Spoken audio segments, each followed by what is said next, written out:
each other for so long.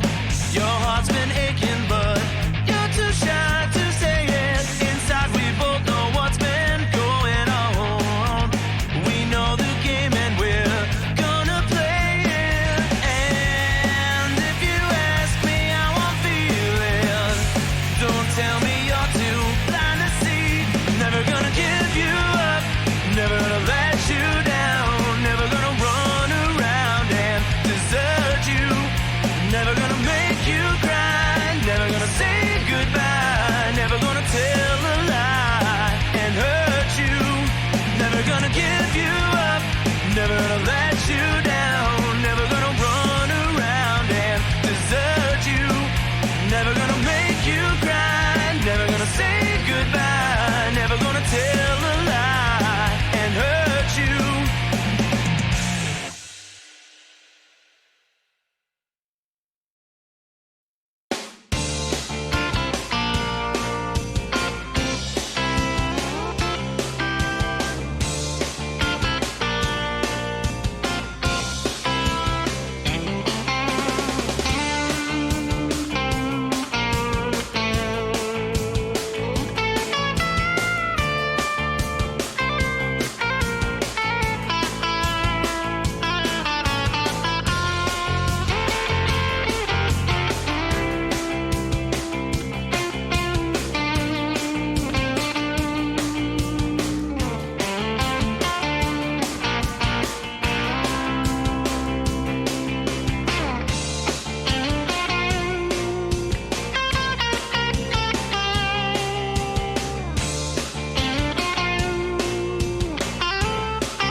How do I?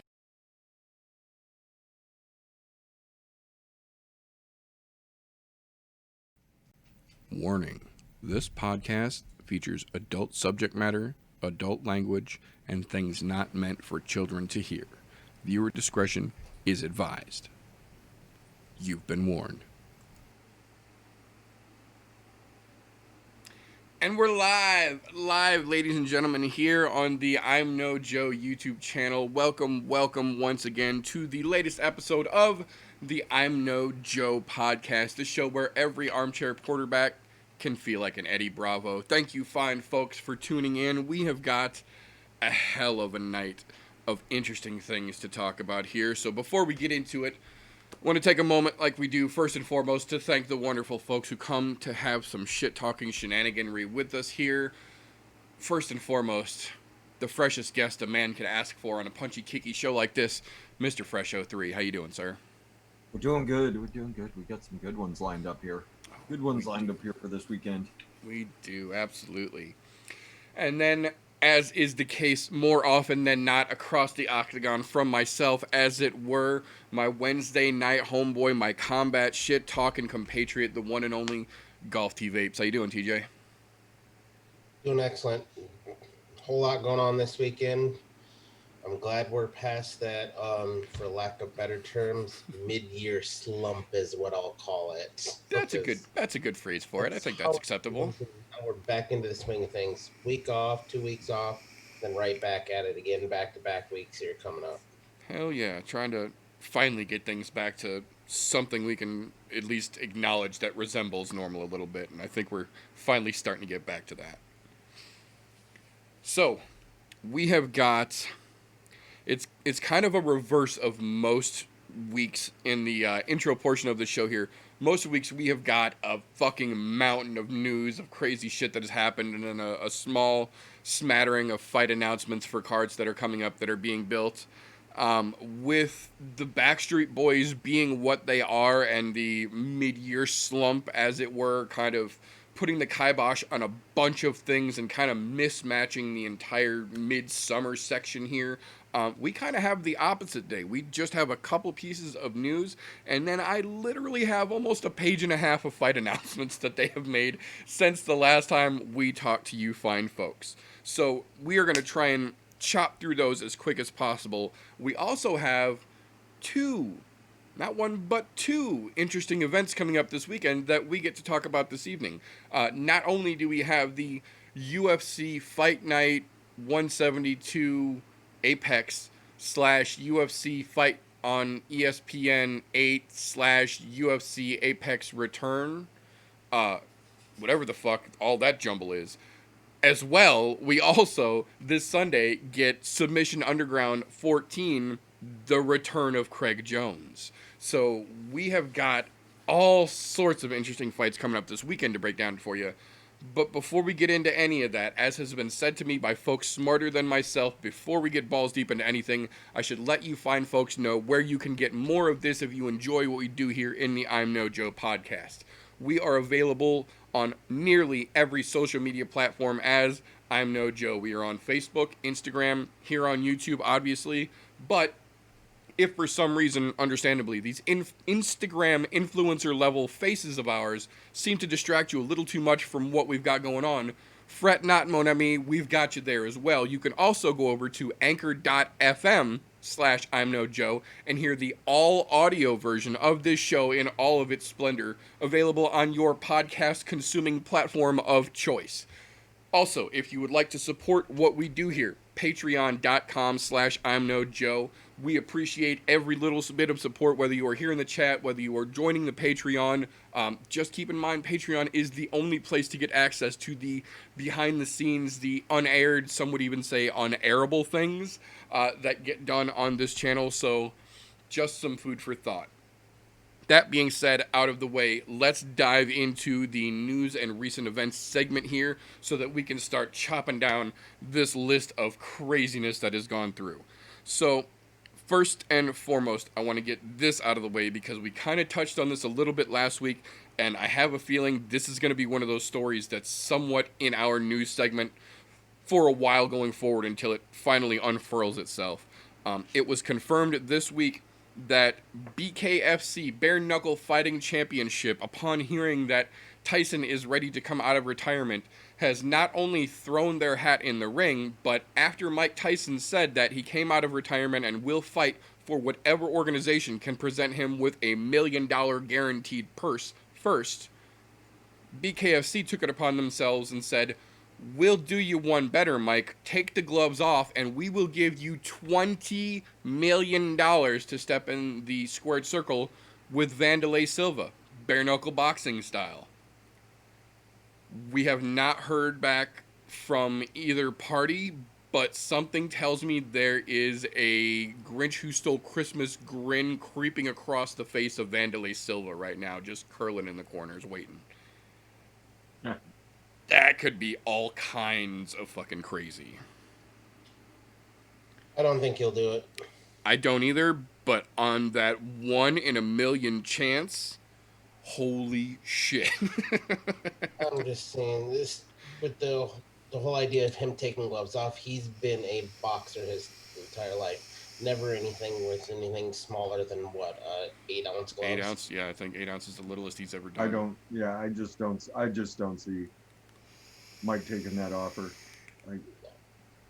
He's already set money wise. He doesn't really need the $20 million. Yeah, with everything he's got going with the hot boxing, ironically, the hot boxing with Mike Tyson that's premiering right now with, of all people, Tyron Woodley.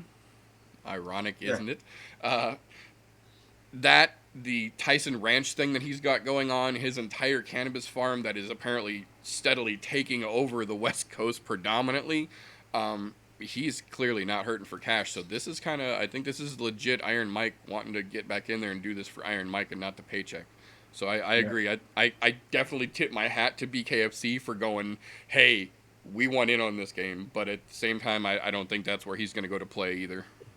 If they landed it, that might be just what they need to get that fully off of the ground from where they're at currently to that next big level. Skyrocket upwards into the next echelon, absolutely. I think there's just too much of a chance for old Iron Mike to get injured. Yeah. I just don't see it. Yeah, because especially with a guy with the power of Mike Tyson like that, you got to think when you take those gloves off, he's gonna break either his knuckles or his wrist or something. As hard as that motherfucker hits, like we've seen in the videos that have been released over the last couple of weeks, and he's still got that scary fucking power. If he clips you solid, not only is he gonna fuck you up, he's gonna hurt himself. He hits that hard. Well, like he said before, he doesn't know how to turn that switch off once he's swinging, so he doesn't know how to pull a punch or to take it back just a notch. He only knows without the full force. Yeah, good point. Good point as well. Absolutely. Just knows how to be Iron Mike. Yeah, just fucking go forward and kill. Oh man, it's gonna be interesting. Yeah. Plus a dude like Wanderlei Silva, just sitting there waiting. Yeah, Vanny's. If that happened, that could be creepy as fuck and just bad for there could be bad. There could be I mean, there's an off chance Tyson gets embarrassed too. Yeah, and that would ruin the whole thing. Iron Mike doesn't want that. He wants to come back. He wants to have a nice, respectable match. Yeah, absolutely. But we'll have to keep an eye on it and see how that plays out, because wherever that fight lands, that's why I said I think this is going to be one of those things, because it seems like every couple days somebody else is trying to, like even this week, Chael did a beautiful breakdown video on Tito Ortiz for some fucking unbeknownst reason and not requested by anyone, throwing his hat in the ring in a, air quotes for those of you listening, legend versus legend boxing match that everyone just fucking laughed at, because he didn't have any, he literally was just throwing darts at the wall with that attempt, and it was bad. I'd love to see Tito Ortiz's giant head get knocked off by Mike Tyson. Yeah, Chael was red-faced. He was laughing so hard when he talked about it this week. That kind of warmed the cockles of my dark little heart when I saw that I wasn't the only one that laughed when I saw Tito make some stupid comment like that. But it's going to be interesting to see where that fight falls, and with somebody calling to get into that every couple days, I think that Tyson story is going to be a recurring theme for a while until we see where it lands. Other interesting news that has come out this week. It started kind of as a murmur. There was a tweet sent out, and then there was an Instagram jab, and then there was some back and forth apparently that happened via FaceTime from someone who wasn't directly involved with someone else who wasn't directly involved on the other side, but it, like it does in drama, made its way back to the median here, and we now officially have a call-out by Nate Diaz to run back the BMF title fight. Not only did Nate call for a rematch, Jorge has signed on and said, I'm down, you better have worked on your ab routine since the last time.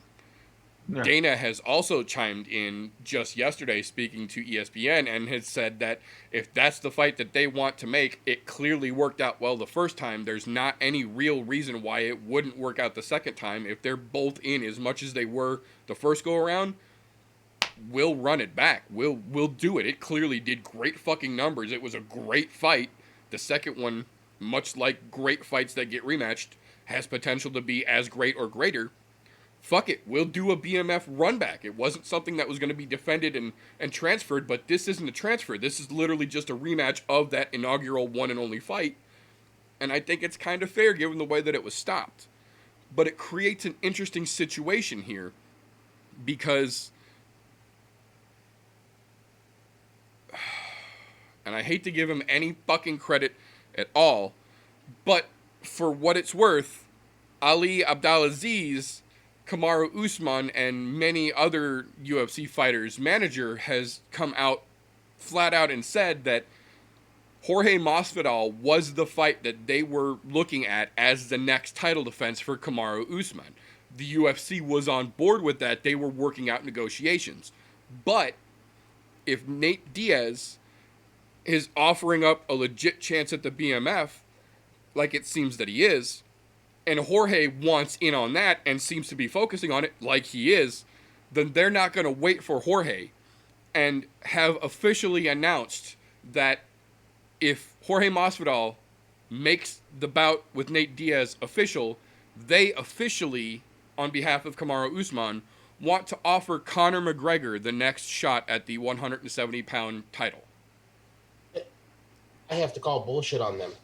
Because fucking Jorge's been saying he's ready. I'm waiting on Usman to sign the fucking paperwork. So I call bullshit on his entire camp, his management team, every fucking one of them. Yeah. Jorge's I also been on call top of bullshit. that.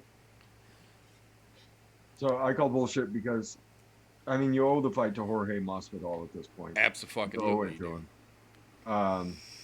The BMF fight, I didn't think it was as good a fight as a lot of people thought that it was. I thought Jorge Masvidal kicked fucking Nate Diaz apart and made him look silly at multiple points in that fucking fight.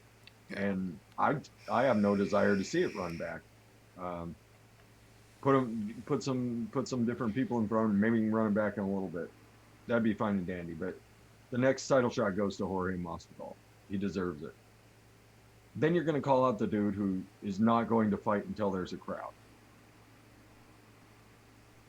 What are you fucking running for another 3-4 fucking months before they're allowed to get a crowd back in the fucking building? Right. So yeah, come on, Usman, shut up, sign the papers, fight Jorge Masvidal. That's your next fight. Shut the fuck up. You know, I want to see that fight get run back for only one reason. Jorge clearly won the fight without a doubt. There's no way that Nate was anywhere near close to winning that. No. However, Jorge did not get to finish it on his terms. I think he should be afforded that opportunity to go in there and finish what he started. Is he gonna open him up again? I completely agree. I will say I see it from both sides here. I absolutely understand that Jorge won that fucking fight. There was no questioning. I get that a doctor stopped it, but the doctor stopped it because of what Jorge did to Nate's face. Yes. I understand that side of it as well. There was a 2-knuckle deep fucking dent in his fucking forehead. Absolutely. And we all saw it in the moment and agreed that even though it was, quote unquote controversial, it's understandable. The dude had a chunk of his skull showing through his fucking eyebrow.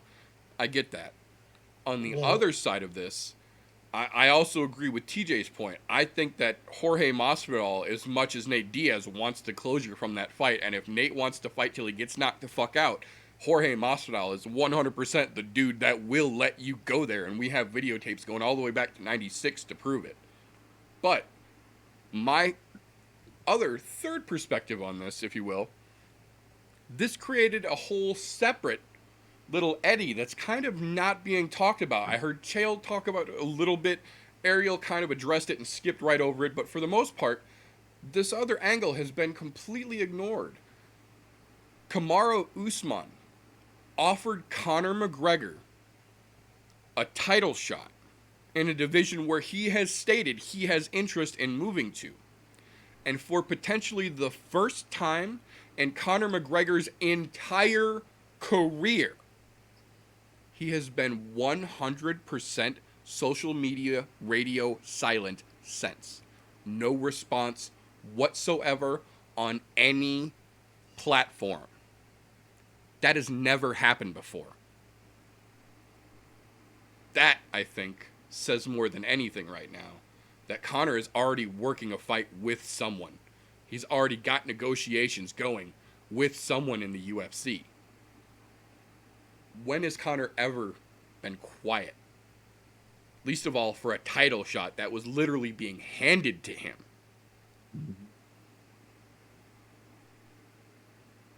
Good point. The only one that he hasn't been radio silent on lately is when Anderson Silva said, "I'd like to fight Conor at a catchweight of 173." Yep. or was it 176? Hang on, I've got I it think it here. was 176.5. I think That's what it was. shit, where'd it go? Here, 176.3. Yeah, Okay, that's what it was. Yeah. Anderson Silva officially made a call out on Instagram of Conor McGregor at a catch weight of 176.3 pounds. Yeah. You know what? Connor said, "Yeah, I'd do that," and they know because that's a money-making fight because they're both That big is a names. money-making Fuck yes, they are. You can't be mad at either one of them. No, not at all. And Anderson Silva wants to go out on a couple more high notes. Yeah, he said he wants a big fight. He's only got a couple. He wants big fights. That's a fucking huge fight. And for Conor McGregor to be radio silent when he's literally being offered the chance to get the belt he specifically said he wants to go after next, there's something going on there that we're not getting yet, because Conor is never quiet, whether he should be or not.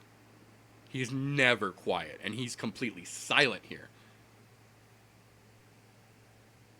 Well, it does make you think a little bit. Right? Does he have something in the works, or does he just not give a fuck about Kamaru Usman right now? Yeah, exactly. It I could think go he either probably way doesn't give a here. fuck about Kamaru Usman. I think it's a little from column A and a little from column B. I think he's looking at that Anderson fight being way bigger of a I'm looking potential at that. fight than looking at the tape Kamaru. right off that. Yeah, and he knows that Nate and Jorge are locking horns already. They're lined up so that Nate Diaz trilogy that inevitably is going to be offered isn't there right now. Fuck Kamaru, so now we've got potentially Anderson Silva on the fucking table. I think this could be an interesting story when it finally shakes out of the tree and we get to see what exactly is happening here. I'm wondering if he already had another fight scheduled already and they just haven't released it yet. That's what I'm saying. Like, for Conor to be silent, there's something going on. The other side of that is, how many people that are casual fans know who Kamaru Usman is, even though he's the champ right now? Exactly. Everybody Not knows very Anderson many. Silva. Your casual fans probably don't know who the fuck that is. You'd be like, who's Kamaru Usman? Yep. I don't know. But you mentioned the Spider. You mentioned Anderson Silva. It's hard to find even the most You casuals can say that Anderson don't know. Silva. You can say Nate Diaz. You can say Jorge Masvidal at this point because Street Jesus is worldwide known. I Absolutely. mean, look, I think a lot of that has to do with, even though it's a chance at the belt, it's not a big enough name, so he's not going to get a big enough payday for it.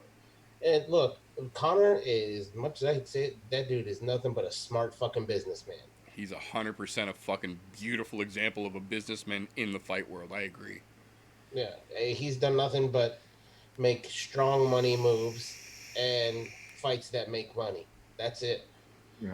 So, I think the biggest money-making fight we've talked about so far is Anderson Silva. Yeah. Well, and if you look at it this way, if he sets up this Anderson Silva fight, win or lose, it's essentially an exhibition match. So it doesn't really hurt his rankings because Anderson's going out and it was just a chance to fight against a legend before he's gone. That still leaves Kamaru on the fucking table afterwards to perhaps do when there's people around, because you know damn good and well that when Ireland comes to town, the money comes with him. And when Conor fights, Ireland comes to town. And if they can set up Kamaru versus Conor in Vegas again, fuck that. After the Anderson fight, riding off the fucking huge momentum from the Cowboy shoulder win, we could see Conor going back to a level of stardom that he himself didn't even idealize yet. And it's absolutely plausible. Yep. Shit's getting interesting, folks. and if it happens that he does take that fight and wins the title, the first ever 3-division champ. Yeah. Another Insane. piece of history that's undeniable in Conor's legacy. And then that would set up a fight with Jorge Masvidal, assuming Jorge gets through Diaz. Exactly, because then you've Or got would champ. I think he would just cheese grater him again. Yeah. Although Yeah. I think if he won that title, he would not fight anyone else other than Khabib. Because at that point, 3-division champ, I'm going to call my shot. And that's it. I agree. I think that's And definitely I think the the next match. UFC would have no option but to give him the fight again. Yeah, because then he's holding all the cards literally at that point. I agree. But that would set up, like I said, all sorts of fucking interesting shit to see how it Granted, shakes loose. From that point, it's a crazy rabbit hole of God knows what could happen there. Yeah, absolutely. But yeah, that's one story that we are absolutely going to have to keep an eye on, because no matter how that shakes out, that's 100% going to impact the future of the UFC, regardless of which way that ends up going. It won't be long till Connor starts running his mouth about something. Yeah, and I exactly. can guarantee. Yeah, well, and He we'll won't know stay exactly what silent the for fuck. Yeah, long. we'll know exactly what the fuck is going on as soon as he comes back and starts making statements, which we all know he's gonna soon. So, To be quite honest, I'm surprised we haven't heard anything from him yet, like another fight lined up, because he said Yeah. he wanted to fight as many times as possible yeah, this year. he said he wanted at least 3 this year, more if he can get it. So, If they get back into Dublin later in the year, yeah, it makes sense. yeah, We're into Get May a fight in already. Vegas in the next couple months, and then you can And get then into Dublin later in the year. Yeah, man, are you kidding Yeah, me? we're almost halfway through June. He's had one so far this year. We're almost into June, so I mean, it means he's got. I mean, everybody had a forced 3-month layoff, fights. though. Yeah, And that's barring he doesn't get one of those outlandish fucking medical suspensions that have been going on with right. fighters that probably don't deserve them. Right, absolutely. No, but that's absolutely going to be something that we're going to have to keep an eye on to see where the fuck that story unfolds. Another interesting one here. He's not only Jose's, but mainly known as Jose Aldo's coach. He's one of the multi-fighter coaches down in Brazil. Has officially tested positive for the Backstreet Boys. Is now under quarantine, and they are about to start mass testing everyone from the gym to hopefully confirm that none of the fighters are in any condition or any position of needing to be quarantined. But as of right now, we know the coach that has had interaction with almost all of the top Brazilian fighters has officially come down and been diagnosed and quarantined from the Backstreet Boys. So that's another thing we're going to have to keep an eye on, because like Dana said, they can't just keep doing American fights while everything's shut down, because they'll burn out all the fucking talent in America. And it's also not fair to all of the international fighters who are healthy and able. But in a situation like this, now you got to take a real close look at everybody that's in that Brazilian group underneath that coach when you start talking about going to Fight Island or coming back to the Apex now. That's going to make it real interesting to see how that moves going forward as well. Next one I want to talk about real quick. Obviously, we mentioned the Apex a couple of times. The Nevada State Athletic Commission, as of yesterday afternoon, officially gave clearance to the UFC to resume fights under social distancing safe protocol orders at the UFC Apex. So, officially, as of right now, both this weekend's 9 different named fight night event with Woodley versus Burns as the headliner, and next week's UFC 250 card, which is officially going forward, also will be held audienceless at the Apex. But again, now that we're back at the Apex, this is specifically what the Apex was built for. Like Dana said, they've got way better production value, they've got better mics, they've got better cameras, it's better set up for this type of no audience fighting. So I think we're going to see the difference between putting on an event in an arena in another state and then coming back to do exactly what Dana wanted this specific building and this complex for. Because this, he said, is essentially a model that they used when they started working on Fight Island. They essentially built a miniature Apex on Fight Island, or are building that right now. So what they're able to do in the Apex now going forward, both with the testing and with the actual production value of the events here, I think is going to also be very important to see how it moves going forward. But I saw something about that Fight Island that they said after these next 2 events at the Apex Center, they have 3 events already lined up for Fight Island. They just haven't released what they are yet. Prospectively, Dana was talking yesterday in the interview for ESPN. He wants to do, his goal is to do this weekend and then next weekend's 250 in the Apex. And then ideally, he said there's 2 more potential cards that they either will do at the Apex or somewhere near the Apex state-wise that is opened up to fight, or to sporting events rather. But then he wants to basically have 4 events in July, one every weekend from Fight Island. And that after the 250 card, depending on where the next events happen or don't happen, he's either going to attend that event, obviously, but after that, regardless, he said the third week in June, he's flying out to Fight Island himself and will be there, staying there for the entire month of July to personally oversee all of the events that are going to happen there. It's rough living, Dana White. I know. It's a horrible sacrifice that Dana White is having to make for our benefit, but like the trooper that he is going to strand himself on an exotic desert island with freshly built infrastructure and personal chefs to make sure we get the fights. Thank you, Dana. Man. Thank you for your commitment. Thank you for being such a tough. Make sure you have your Wilson with you so you have somebody to talk to. Right. Yeah. It's a sacrifice that not many would make, but Dana will for us. So. Well, the nice thing about Fight Island is that you could start bringing in some of the boys from New Zealand. You could start bringing in some of the boys from Australia. You could start bringing in some folks from China. You could start bringing in some folks from Korea.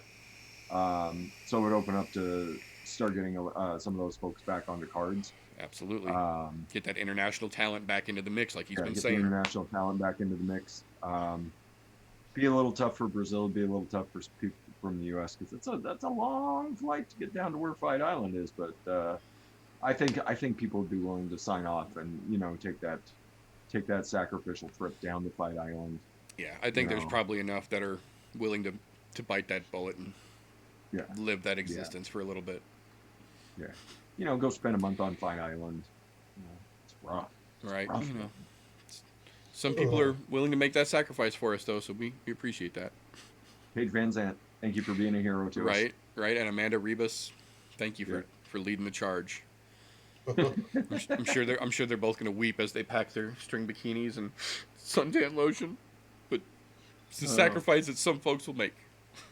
Where it's 80 degrees year round with not a hint of a fucking rain cloud or anything. Yeah, no shit. Tough. But next little piece I want to just mention real quick. It's kind of funny and it kind of isn't, but seeing it all play out this way, it does feel a bit like karma's in motion, just keeping things balanced as they should be. Colby Covington came out beginning of the week talking about how he absolutely and undeniably has his eye ultimately on the WWE, that he, much like he did in the UFC, I'm quoting him, will dominate everyone over there and show all the nerds and virgins what a true champion should be. And then promptly was removed from the team roster and photo section of the American Top Team website, upon which was immediately confirmed he has officially left the American Top Team gym. He is now confirmed. He is, quote unquote, on his own, but not afraid going forward. ATT and Dan Lambert have officially confirmed he is no longer part of the team.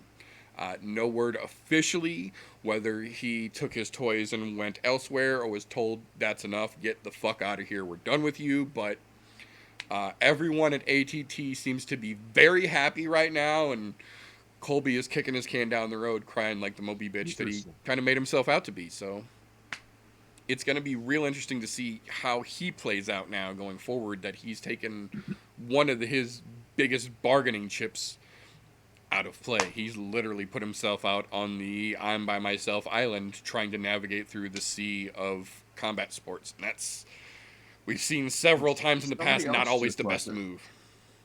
Somebody else just left American Top Team, too.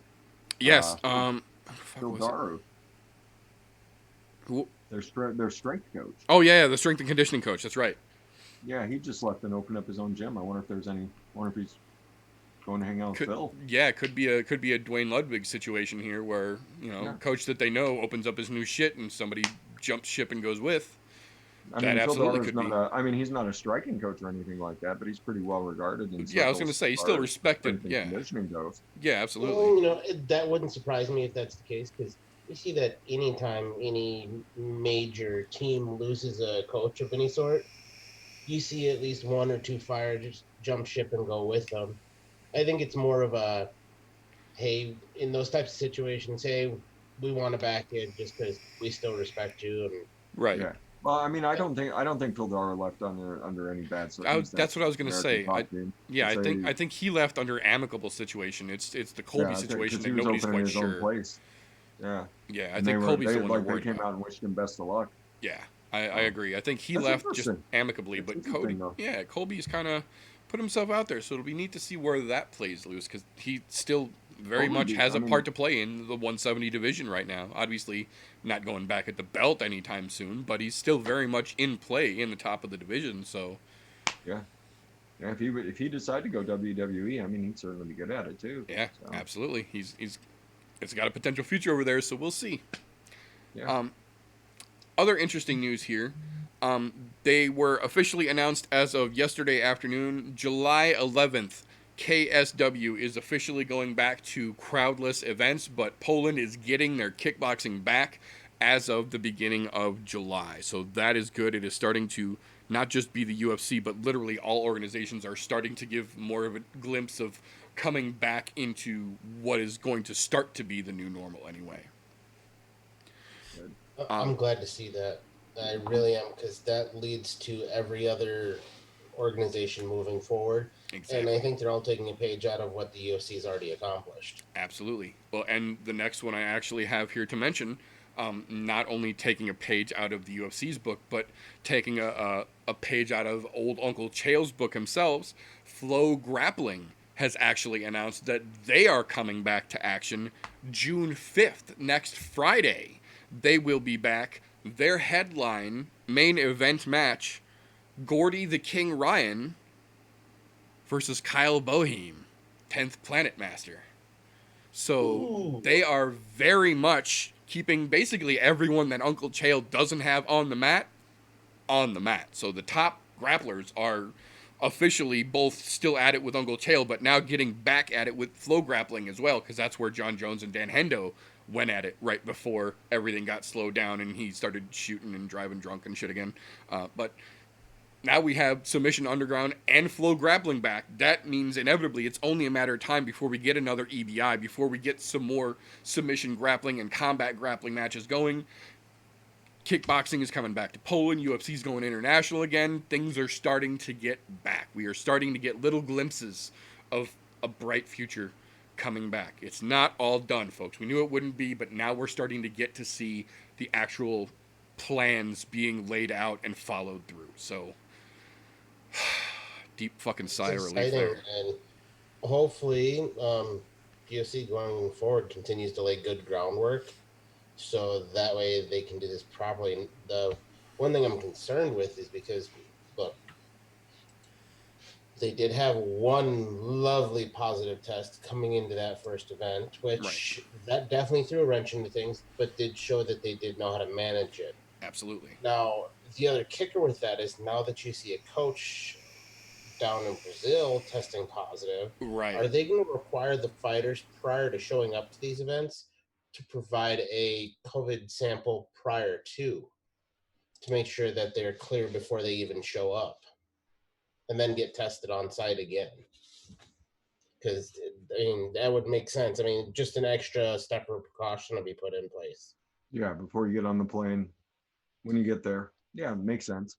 Yeah, like 24 hour or 24, 48 hours before you leave where you're leaving, get tested. Because then by the time you get where you're going to be, that test result will be in, so they can either tell you, yep, you're allowed in the doors, or no, you need to leave. Yeah. That sucked flying all the way from Brazil. You get there, you're positive. Now you can't go back. Yep. You gotta wait 2 weeks on each side. States. Gotta do 2 weeks on each side. Yep. Stuck in that hotel.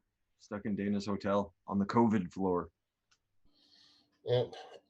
To be honest, I think it's not a bad idea, because now that that's happened and we've already seen one fighter come up positive prior to an event, along with the rest of his team, I think that extra step would be just a good show of faith to show that, hey, we're trying to do as much as we possibly can.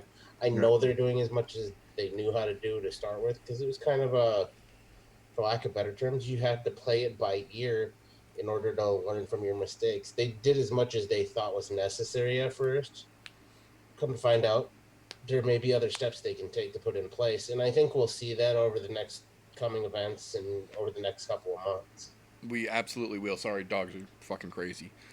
Dana actually said that was one of the things that he addressed because the ESPN interviewer asked him, like, we've already seen one person come up positive during these testings, which both shows that A, the testing works, but B, the UFC has protocols in place if someone is found positive immediately to be taken care of and properly so that no one else has it, because there have been 0 positive tests from anyone else that was involved in any of the 3 Florida events. So we do know that, but just to add that extra step of precaution, specifically with like the Brazils and the other places that are having issues like that, Dana has said that all of the fighters, coaches, corner staff, everybody that's coming over, both to the Apex, the other potential events in June, and then subsequently to Fight Island, must within 72 hours of leaving to travel have at least 2 negative tests, whether they're antibody swabs, whatever. They have to have at least 2 negative tests before they can come in. Have to be tested, both temperature and a test itself, when they land, and then have 2 more negative tests before they can actually compete. So bravo to the UFC for taking fucking absolutely every opportunity to be as safe as you possibly can in this situation, I think. Good. I'm glad to hear that, because that was something I was wondering with how those things have come up. And I know that they're going to continue to evolve and change things as time moves forward. Yeah, this is going to be fluid, but they're being cautious, and that's nice to see. And I'd rather see the overabundance of caution just to, for my own personal haha, fuck you to all these people who said it couldn't be done or you shouldn't be doing that. And the other part, it gets us to continue to be able to have events. And to be honest, safely. I know that it'll make Dana's day to be able to be smugged every cocksucker who said it couldn't be done. So. Oh, yeah. Everybody who told him you wouldn't be able to do it again this summer, for him to be able to say, I'm sorry, what, motherfucker? I agree. You know what's fantastic? You stopped me, and look at this. Look at this. Events. Nobody coming up positive. Yep. And that's the other fantastic thing.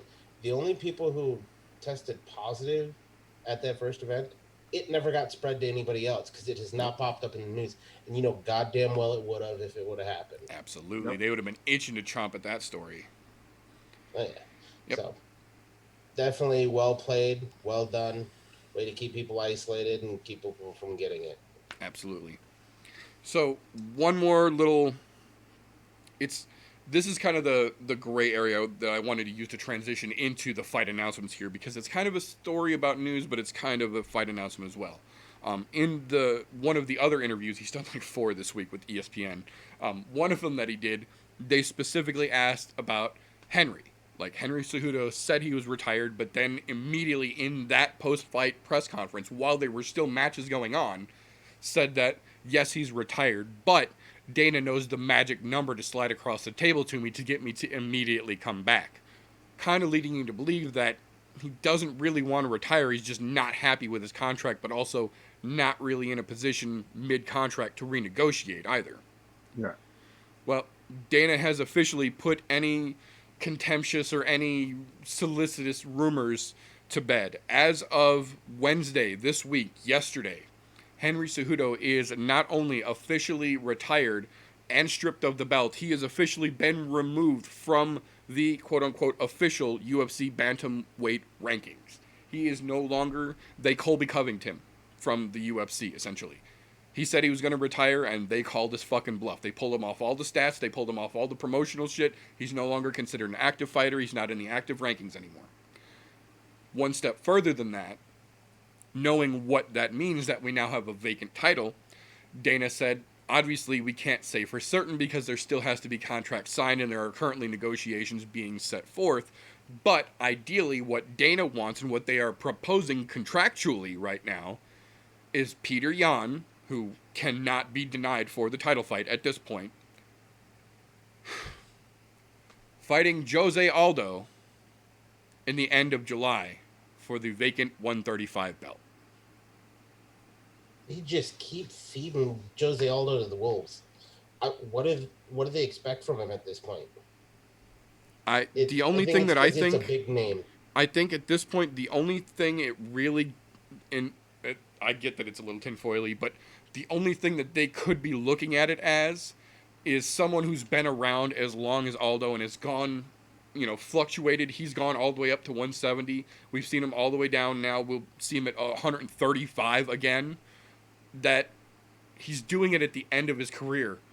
And they're kind of trying to use him as a sacrificial lamb to show that these younger guys in the lower weight classes aren't what you want to fucking do. So Frankie Edgar, get your fucking ass back up to 155 or fucking retire.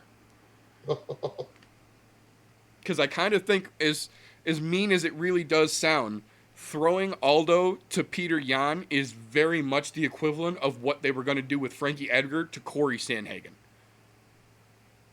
Corey Sandhagen, in my opinion, for my money, it should be Corey Sandhagen versus Peter Yan for the title. Those, and for my money, for my fucking betting dollar, those are the top two guys in 135, and were even while Henry was there. Yeah. But it seems like they really want to grind Aldo out. It's this. Yeah, because that's a fight for later. Yeah, Sandhagen versus Jan. That once Jan's got the belt, that's a money match later. Yep.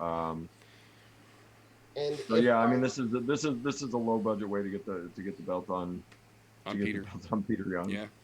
That's the only thing. But I mean, Jose Aldo is as great as he's been over his career. Like this is, he's on that 18th green. He's starting to look at the putt.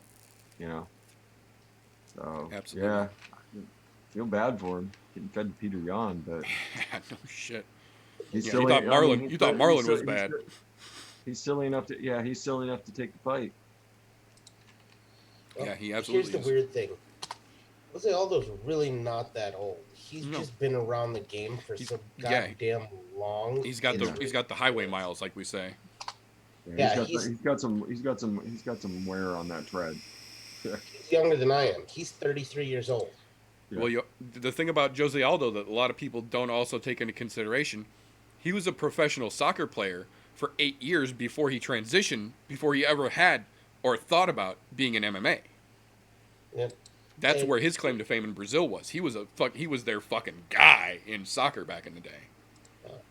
I'm not saying he'll win that fight by any means, but you know what?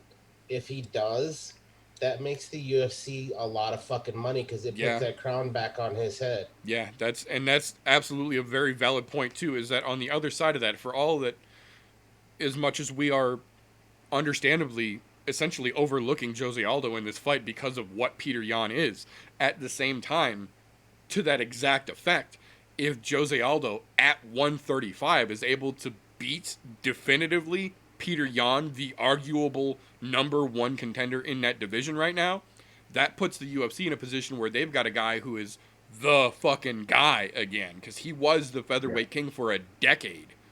And now he's going down to bantamweight and beats the best they fucking had to offer. That puts the bantamweight division in a whole other weird fucking situation too. And to be honest, I agree with you 100%. He shouldn't be in there for that fight. But part of that, his name is going to draw money right off the get-go for that fight because it's not...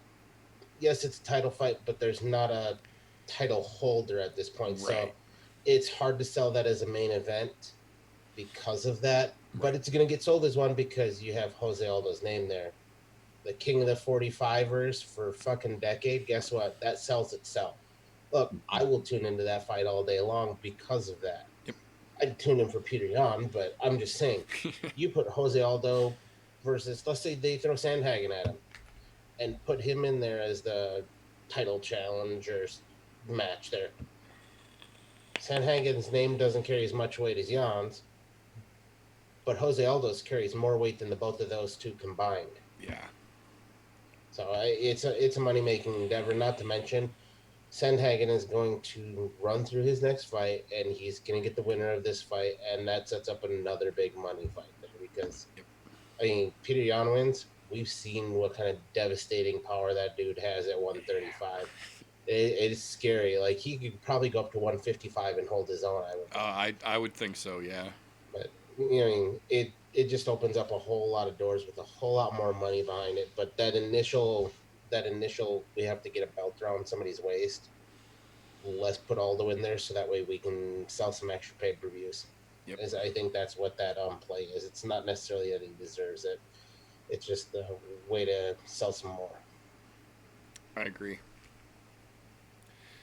So with that, that's all the news that we've got here. But I literally have almost a full page of fight announcements here. So we're gonna try and grind these out pretty quick. There's a bunch of them that are big names that are worth watching because of the big names. There are a couple of these that are significant just because of the impact they're gonna have on the division and on the organization going forward. I like to try and cover both of those, like I say. So we're gonna try and chop down these here.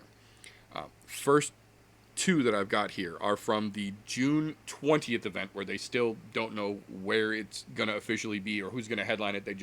They're starting to try and book events up again here.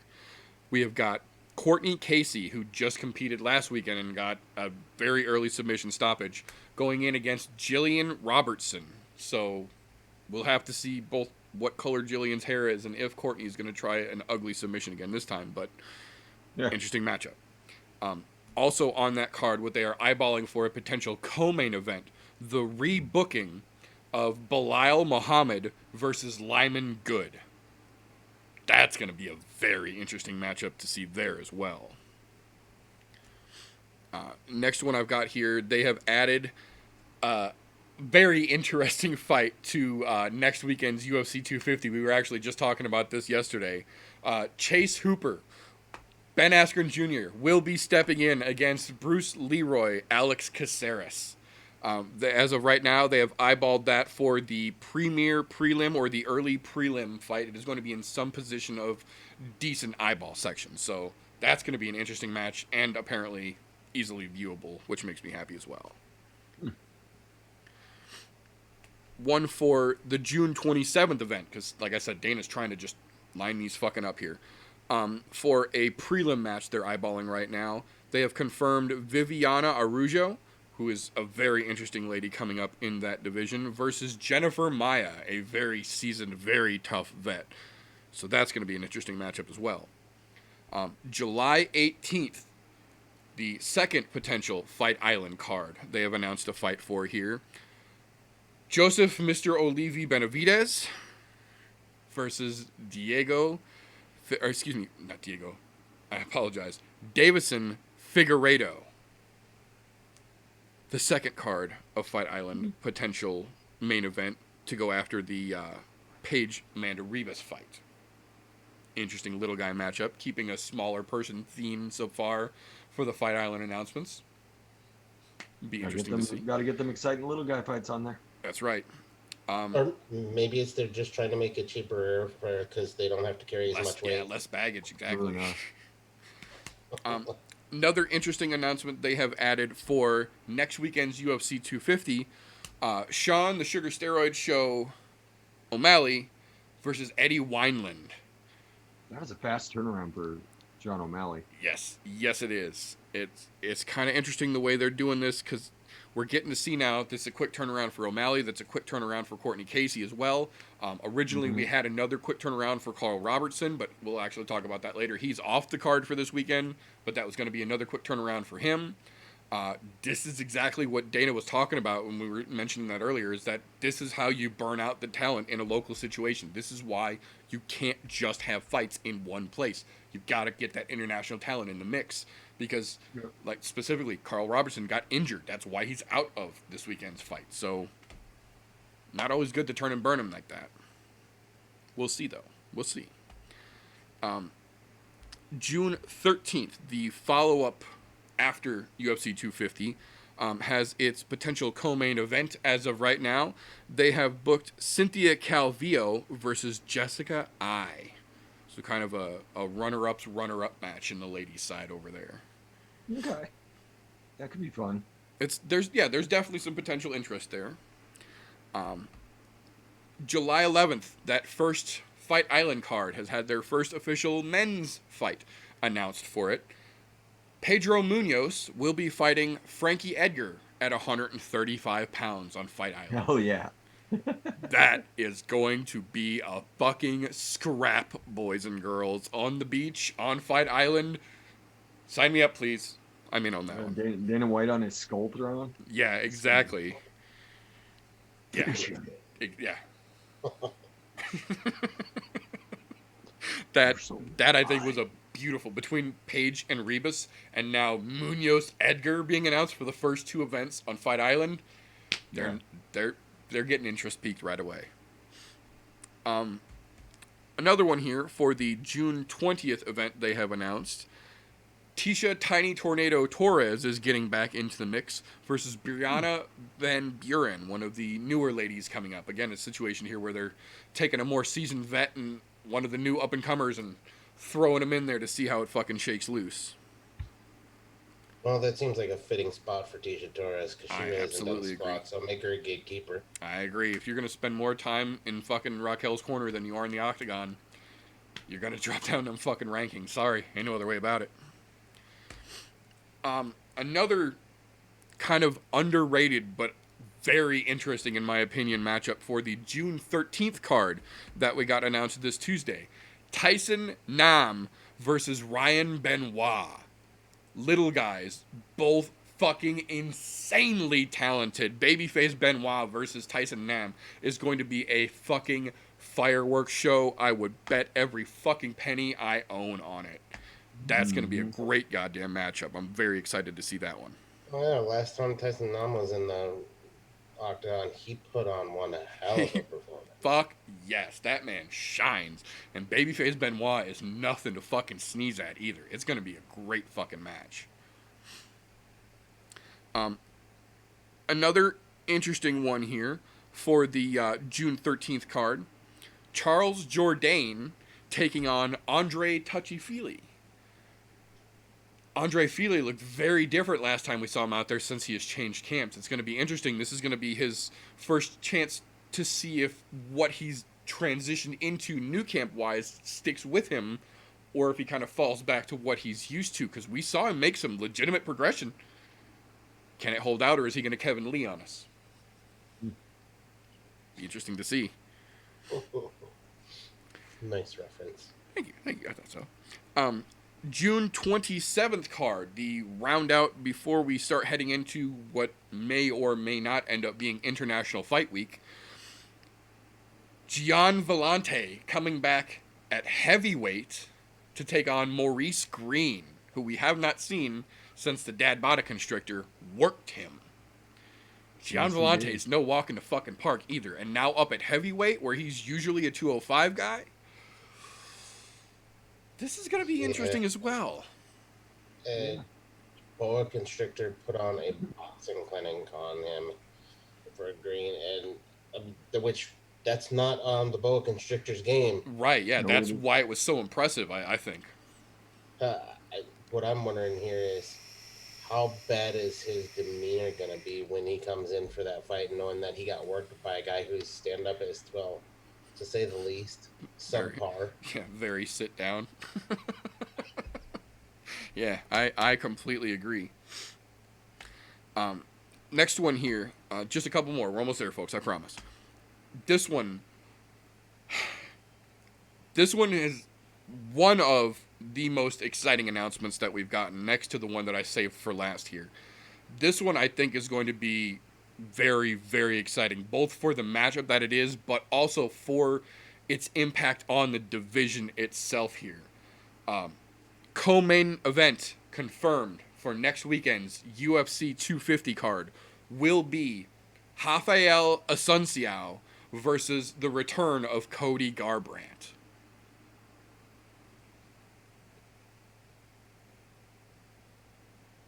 Cody was originally scheduled to fight Pedro Munoz on the Columbus, Ohio card. His return in his hometown. Big fucking fight to do it. Obviously, Backstreet Boys and everything else going on fucked that up. We weren't sure because Cody said that they had nothing on the horizon for him after that, so we weren't sure if or when we would see him again. We now know that answer. He will be co-headlining, or co-main eventing, rather, next weekend's UFC 250 card against Rafael Asunciao. No fucking slouch unto himself. No. That's a rough welcome back. Fuck, yes it is. And Cody has been out for a hot fucking minute now. So to see him coming back in and getting no fucking easy work, it's going to be a real determining factor, I think, and what kind of future Cody Garbrandt really has in fighting. Like, he took a hard loss, but he took it real fucking hard. Yeah. And if you can't get back on the horse at this fucking point, you might need to consider changing fucking sports, champ. Yeah, well, to be honest, I don't think he deserves a easy welcome back. He was the champ of the division at one point. Yeah, no, he held that belt. I agree. You only deserve hard fights at that point. Yeah. Look, even when you're in the back nine of your career, and I'm not saying he is by any means because he's still really young as far as fighting is concerned. But anytime you're a champ, you don't deserve an easy welcome back if you take time off, whether it's to get your mind right or to heal wounds whatever the or case whatever may the be. case is. You deserve a good, solid, tough fight. And to be honest, I think this is that nice middle ground because he's just barely a top 5 fighter in the Sunshine. And Cody Garbrandt is dropped in the rankings, I think, into the top 10, if I'm not mistaken. I think he's number 8 at this point. So this is a perfect kind of matchup, and it'll see what direction is Sunshine going to go, what direction is Cody going to go. And to be honest, I'm excited to see the fight because I think it'll still be a good fireworks fight because we've seen what Cody can do, and we know what a Sunshine can do. And I mean, if Cody goes back to that former spot that he was in where he was able to stick and move so damn well. He made Dominic Cruz look like he was standing still. He did. And that's a hard feat to do. I mean, and part of the, well, not to cut you off, but part of the reason he was able to do that is because in that fight, more than maybe any other we've seen Cody in, he was listening to and responding immediately to his coach's orders. We could hear his coach hollering at him and Cody immediately making the adjustments. This fight will be with no crowd. You will be able to hear crystal clear every word your coach tells you. And we've seen that's when Cody works his best. Yep.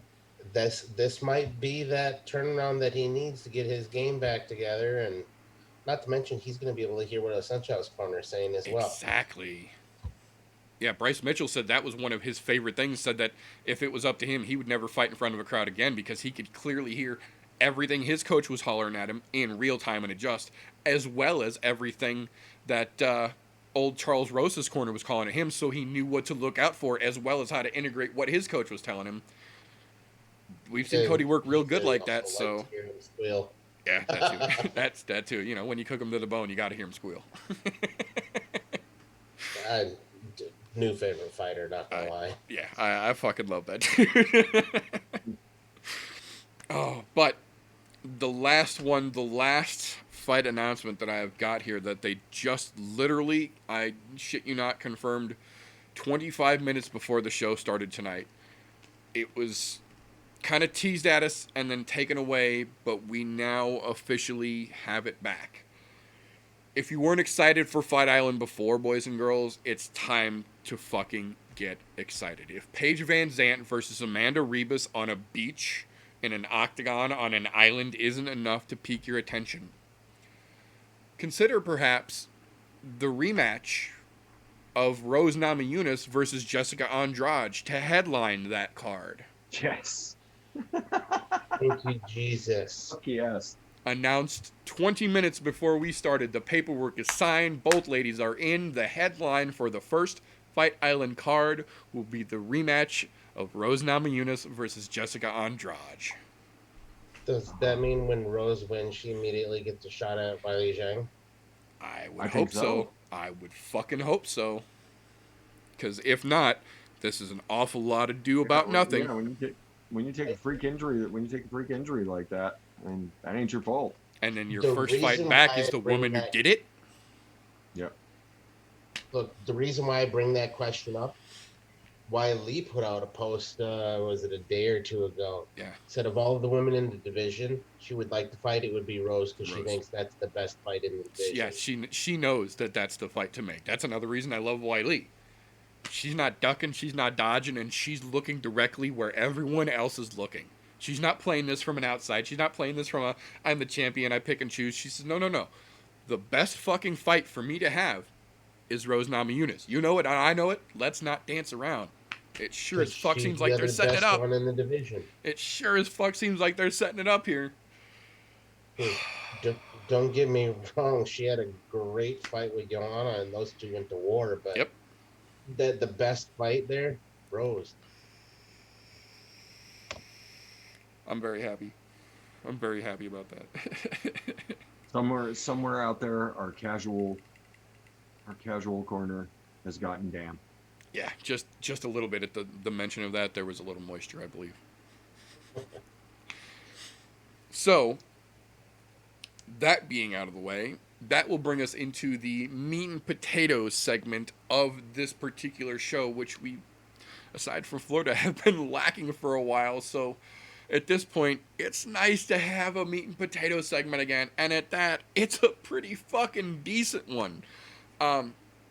We are going to do a little two-part here. This is not only just our May 30th event at the Apex. Like I mentioned earlier, we also have this coming up weekend on Sunday, also on UFC Fight Pass, Submission Underground 14, Crowdless in Seattle.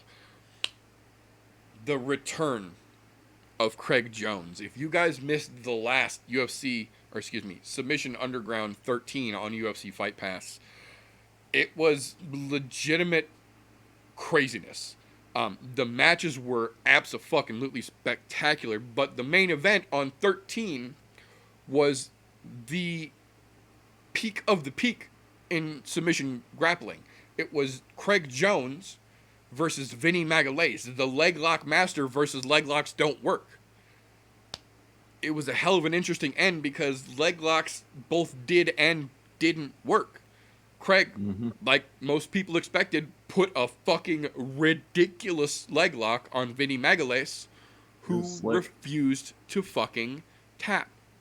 Craig Jones broke Vinny's fucking leg, and Vinny didn't blink. I'm not exaggerating. I'm not trying to make Vinny sound like a tough guy. Go rewatch the match. Don't take my word for it, please. Vinny Magalhaes does not give a fucking reaction whatsoever. Craig says he felt, not heard, felt Vinny's leg pop out of place 4 fucking times before he stopped torquing it because he said, this can't be good. Something is clearly broken in your fucking leg. And they agreed to stop the match at the end of the traditional time match.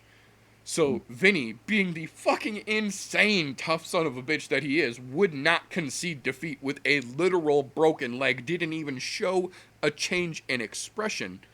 But Craig clearly won the match by defeating Vinny's leg. Craig stays at the top of the fucking heap. Well, we know that Flow Grappling is bringing Gordy Ryan back, who is the other third of the wheel that keeps spinning at the top of the submission grappling world. Gordy Ryan's getting back in it. Kyle Boehm, who has arguably been climbing his way to the top of the submission grappling world, is taking on Gordy to stake his claim atop the fucking peak of badasses in the world of submission grappling.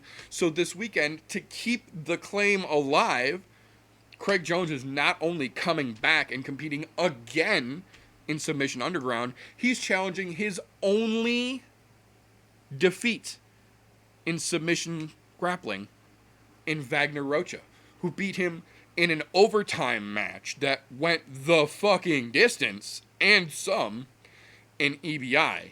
I actually shared it. They posted that this afternoon, and I shared it again with the gentleman this afternoon just to get a refresher.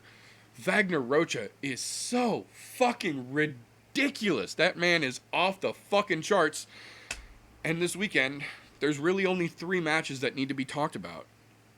The People's co-main event, as it were, the pre-co-main event, which in this particular situation is 2 MMA guys getting back to their grappling and submission roots in Brett Primus, the Bellator very dominant fighter, versus Jake Shields, the 209 scrap pack gentleman, coming to represent the Diaz school of black beltery. That's going to be a great fucking match. Yeah, Submission, not combat. So just submission. Right. That's gonna be a good match. Yeah, that's gonna be a real fucking good match to watch. That's a good place for Jake Shields at this point too. Right? He's not gonna be an MMA guy anymore, but he's still very valid in the grappling world. I agree. It's a great matchup. He seems to be getting better because we've seen a lot of him lately in the grappling world. Yes, sir. Yes, sir. I think if he continues this route, he'll continue to get better, and you might start to see his name get up there in the rankings in the grappling world, where he's going to end up being a force to be reckoned with. Fuck yeah. Based on what we've seen out of him so far, because man, is he a scrapper in there. Yeah. He's not the cleanest, but if he continues to polish that. Well, to be fair, He's rolling with the 209 boys. They're not the cleanest either, but they're fucking deadly. All of them, every goddamn one. This is true. I think he's a pretty good scrap pack fucking representative in the submission underground world, and he's definitely improving, like you said, every fucking time we see him. I guess when you're rolling with those two, you're gonna end up coming out scrappy. Yeah, you don't have a lot of fucking choice. But you'll get shit done. Yep. Absolutely. So then, from there, the actual co-main event, I don't want to say it was an inevitable match, because for all intents and purposes, there's no reason these two ever had to face each other. They aren't realistically on each other's radar in any perspective world other than submission grappling, in the fact that submission grappling is still one of the few combat sports out there that has open weight classes. It doesn't matter if you weigh 103 pounds or you weigh 350 pounds. If you sign the fucking paper, you get your number assigned, you've got a partner, you step out on the mat, you're going. That's how this fucking works. Open weight, just like old school UFC used to be. These two never really had a path to cross other than this world, because they are not even close to the same weight class. But through victories, through several previous Submission Underground events, here we are with a moment that we're going to have a very, very prospective, interesting matchup here. Austin, Mr. Van Zant, Vanderford versus Gabriel Zangief Chekhov. For those who aren't aware, Austin Vanderford is a 170-pound Bellator MMA fighter. He walks around approximately 185, 182-ish, he says, but never really cuts a whole lot of weight. Is easily 170-pound, good fit for that weight class. Gabriel Checo, on the other hand, doesn't compete in MMA, but when he does weigh in for events like this, generally tips the scales 240 and above. When he competed just a couple months ago against Jake Ellenberger in one of the last Submission Undergrounds, he walked in at 243. That's only about a month ago. Yeah, I guess it was about a month ago. Long. So we're about to watch to his credit, decent wrestler and very strong welterweight in Austin Vanderford. Brown belt. Important distinction. Brown belt, Austin Vanderford. Go up against the monster that is Zangief, the man who almost cannot be stopped at this point, in the heavyweight black belt world caliber jiu-jitsu player in Gabriel Checo. Now, to his credit, I will say, Austin Van Zant won his last match by getting a submission on Richie the Boogeyman Martinez that absolutely no one in the fucking world anticipated, including Austin Vanderford, who said so afterwards. He had no fucking intentions of trying to submit Richie. He knew how outclassed he was in the jiu-jitsu world. He just wanted to survive, was his goal. And he ended up submitting Richie Martinez in a very, very strong head and arm choke. So, hats off to the fucking underwear model. I think he's a piece of shit and he's a moron, but, credit where credit's due. Hats off for that. But you are stepping in against a legitimate heavyweight, world-class black belt monster in Zangief, and I do not see any possibility of this match going that way. I'm not saying that Austin's going to get ragdolled right out of the gate, but I'm telling you right now, there isn't a way that he's going to strong-arm a gentleman who weighs 70 pounds more than him, is accustomed to that weight, and is a world-class black belt at that weight. But it's going to be interesting. I mean, we said this last time, though. Like, we were running our mouths saying... I do agree, and I will say 100% that I said the same thing last time. The difference being here, Richie Martinez is 163 pounds. Naturally, doesn't cut weight, doesn't compete. Austin came in with a 30-pound weight advantage on that. And as we've seen in submission grappling, weight can play an advantage, especially if you're accustomed to the weight you're competing at. I'm just hoping for a spinning pile driver. I'd be okay with that. that was a major upset. Even if he had 30 pounds on him, there's no way he should have won that. But There was no way. either way, you got to give the kid credit where credit's due. Exactly. He's not gonna cut any weight to come in there. No. So he'll probably walk in 185. Let's say Zangief walks in at 240. That's still 55 pounds. Yeah. It's significant. Which 55 pounds is doable. And I say that for this reason. Anybody who's former military on the medical side has carried more than 50 pounds on their back for 12 miles or more. Oh yeah. That's just how that works. He can do that in that same type of setting. However, he's not going to outmuscle him. He's going to have to get lucky. And I say that in the nicest way possible because from what we've seen out of him, he's continually improved at a rather rapid pace from what I can see. Yeah, absolutely. So, Absolutely. I mean, considering he's been locked up at home playing Mr. Van Zant, I don't know how he's improving so much. Because to be honest, don't think Paige is that good on the ground. Watching Unless them he's YouTube using her videos. as a rag doll for practice. Right. Which, okay, that maybe that's the case. But either way, I'll give him the benefit of the doubt. I think he survives. I don't think he gets stabbed. Interesting. I think there's a chance of that. Slim, but I'll say that there is a chance of that. Well, who knows? Maybe what we'll call him is we'll call him the underdog slayer or something. Because man, Right. if he At this comes point, out on top somehow, If he comes out of this one, I'm gonna be like, all right, I don't know what to say about that yeah. anymore. To be fair, if he gets past Zangief, my hat's up in the air. I don't fucking know anything about anything anymore. That's just gonna turn my whole fucking head upside down. So we'll see. But that brings us to the main event, the fucking beautiful, perfectly cooked fucking sirloin that is presented to us on the Submission Underground table for Sunday of Craig Jones against the only man to have ever defeated him in Wagner Rocha. And Wagner Rocha is not just some new name on the scene. Not only does he have a reputation in the underground world, in the grappling world, for being excessively aggressive in his holds and grabs, he is known as having a vice grip, literally.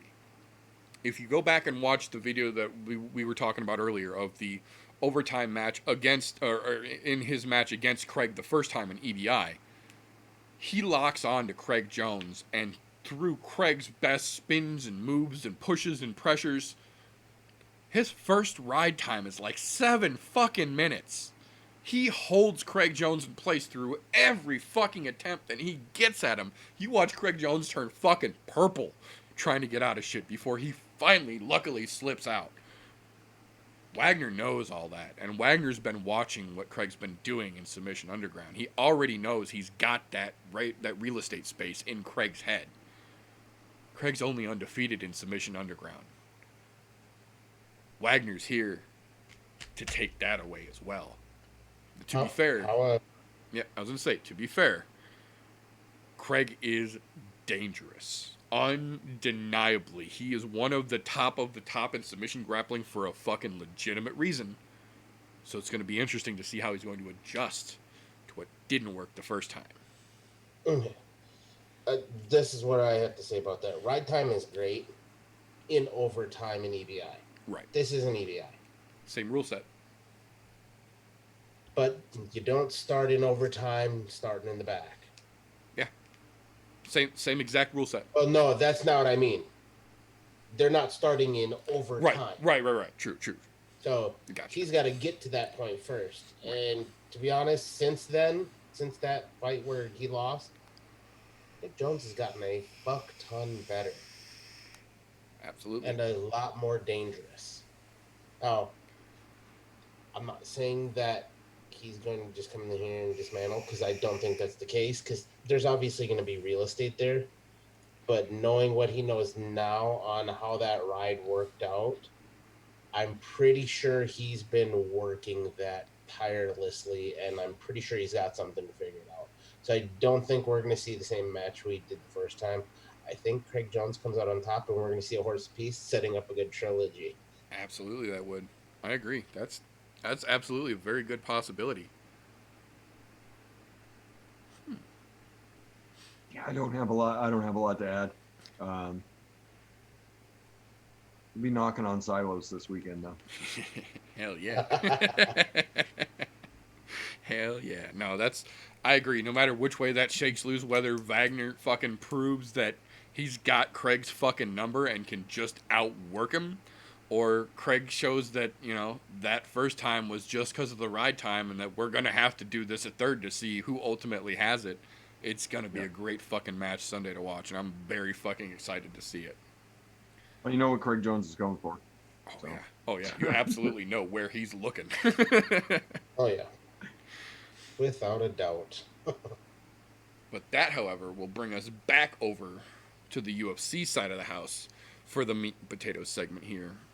This weekend's UFC Fight Night at the Apex 172 / UFC on ESPN 8 / UFC Fight Night Apex / Woodley versus Burns. Always a mouthful with these weird fucking events, but we've got an event this weekend, and holy shit, is it an interesting splay out of fights for us.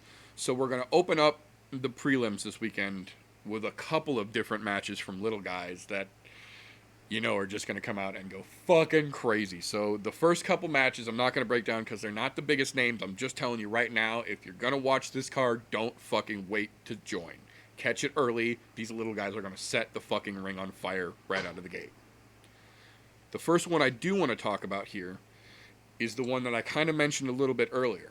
Kevin Holland, originally, when the fights were greenlit for Florida, said he wanted to fight twice. He wanted to fight either on that 249 card and then the following Saturday, or he wanted to fight that Wednesday night and then turn right around and stay there and fight for that Saturday card. There was a question about whether he would be able to make weight. Dana said it just wasn't going to be a thing. Unbeknownst to the rest of us, Kevin Holland showed up on weight and under by 1.5 pounds, looking good. Went out, fought, looked fucking great. Seemed like he was ready to make a quick turnaround. So they booked him for this weekend's card against Daniel Rodriguez, D-Rod Wrestling, Joe Schilling, and Cowboy Cerrone's wrestling coach, making his way through the UFC now. Come to find out Tuesday, maybe cutting weight and trying to stay as low as Kevin Holland did wasn't such a great idea because he hurt himself in training after the fucking fight last week. He is now out. 2-day notice, short replacement. Gabriel Green, 9-2 fighter from Bellator, stepped in on short notice to take the fight. Props to Mr. Green. This, I think, is going to be one of the first times we're going to get to see how D-Rod handles adversity here. We know he's used to the wrestling side of it, but being a UFC fighter, this is going to be his first short notice fight, essentially. He was ready for a fight, but not this fight. This is a literal 2-day last-minute turnaround notice. Daniel Rodriguez has absolutely showed us that he's got some fucking skills in the ring. But now we get to see how his preparation changes when he doesn't have any preparation for this opponent. Like, that's going to be an interesting one to watch loose as well. Yeah. I mean, Cowboy's working though. Like, getting in his ear. Like, this, you got this, man. Yep. You got this. You just stick to your game plan. We watch a little video. Yep. So we see what we can figure out about this guy.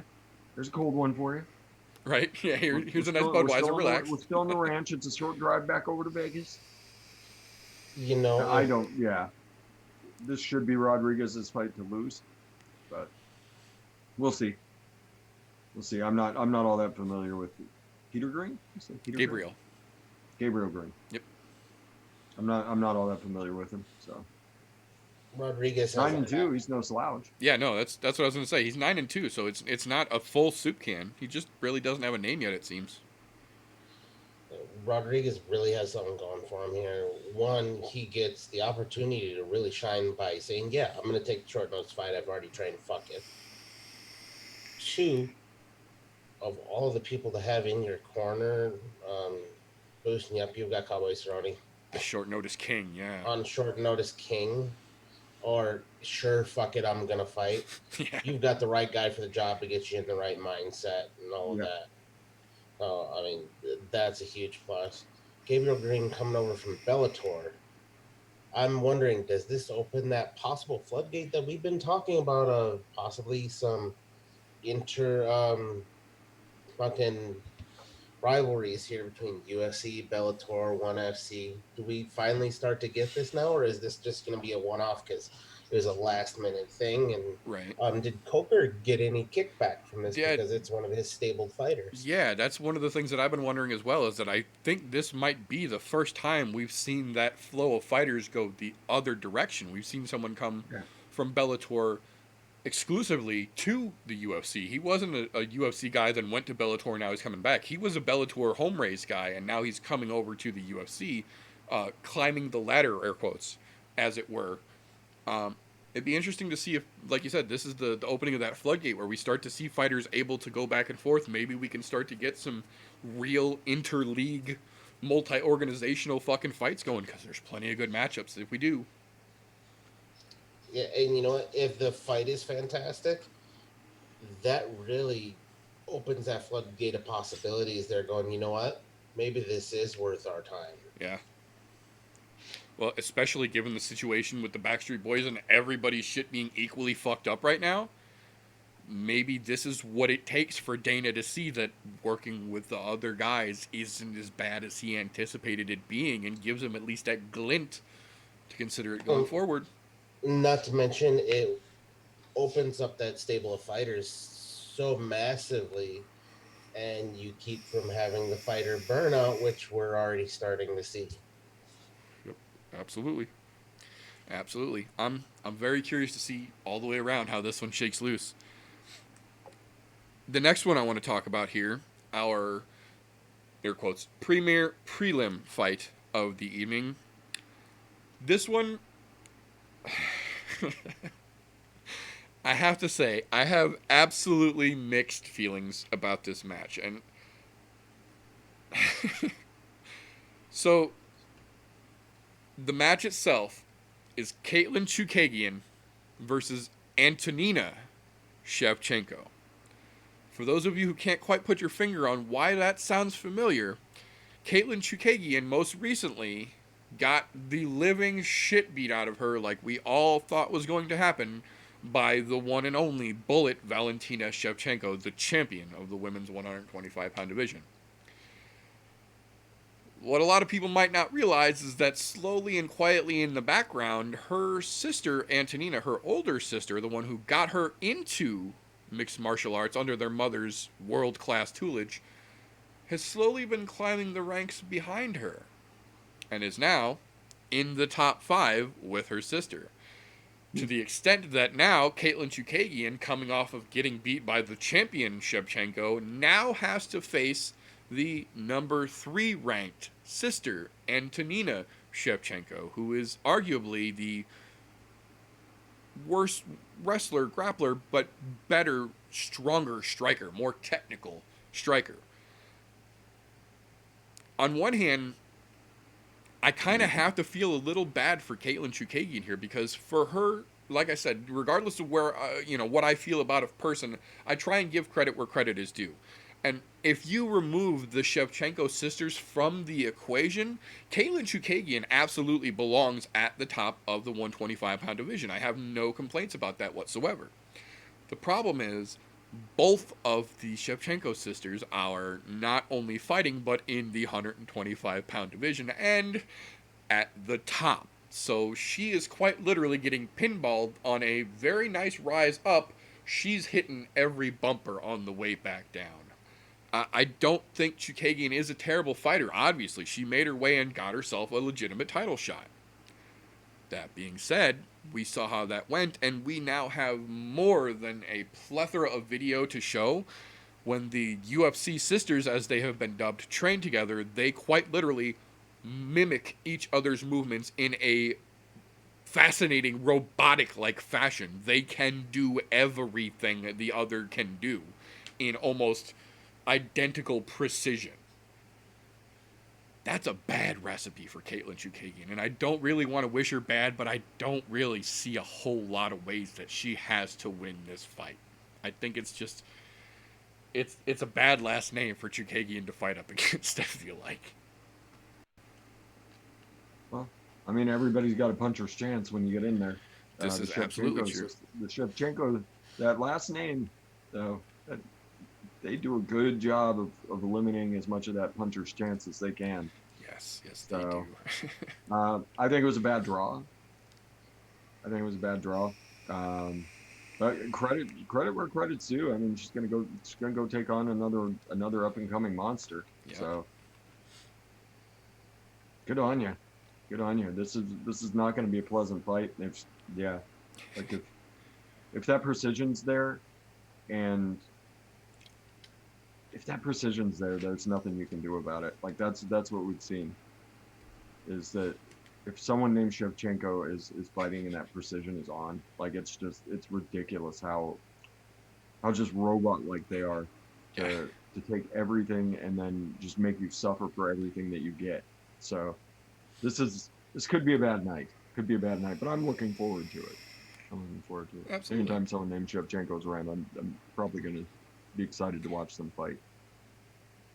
And this potentially shoots her up towards her sister, which I don't know that they would actually do a fight. Right. But it does set up some scenarios like we were talking about. I think we were talking about that on TV. Yeah, I was going to say we were actually just talking about that last night, that this could set up potentially the first time in any organization's history that I'm aware of that siblings would have to fight for a belt. Yeah. And whether they do or not, that still makes it a very interesting conversation either way. Yeah, exactly. If she gets through Chukagian here, it's hard to deny that she's the number one contender, considering Chukagian's last fight was with her sister, who has the belt, and she lost. So where's Chukagian sitting right now? She's still sitting at 2, or I think she's 3 right now.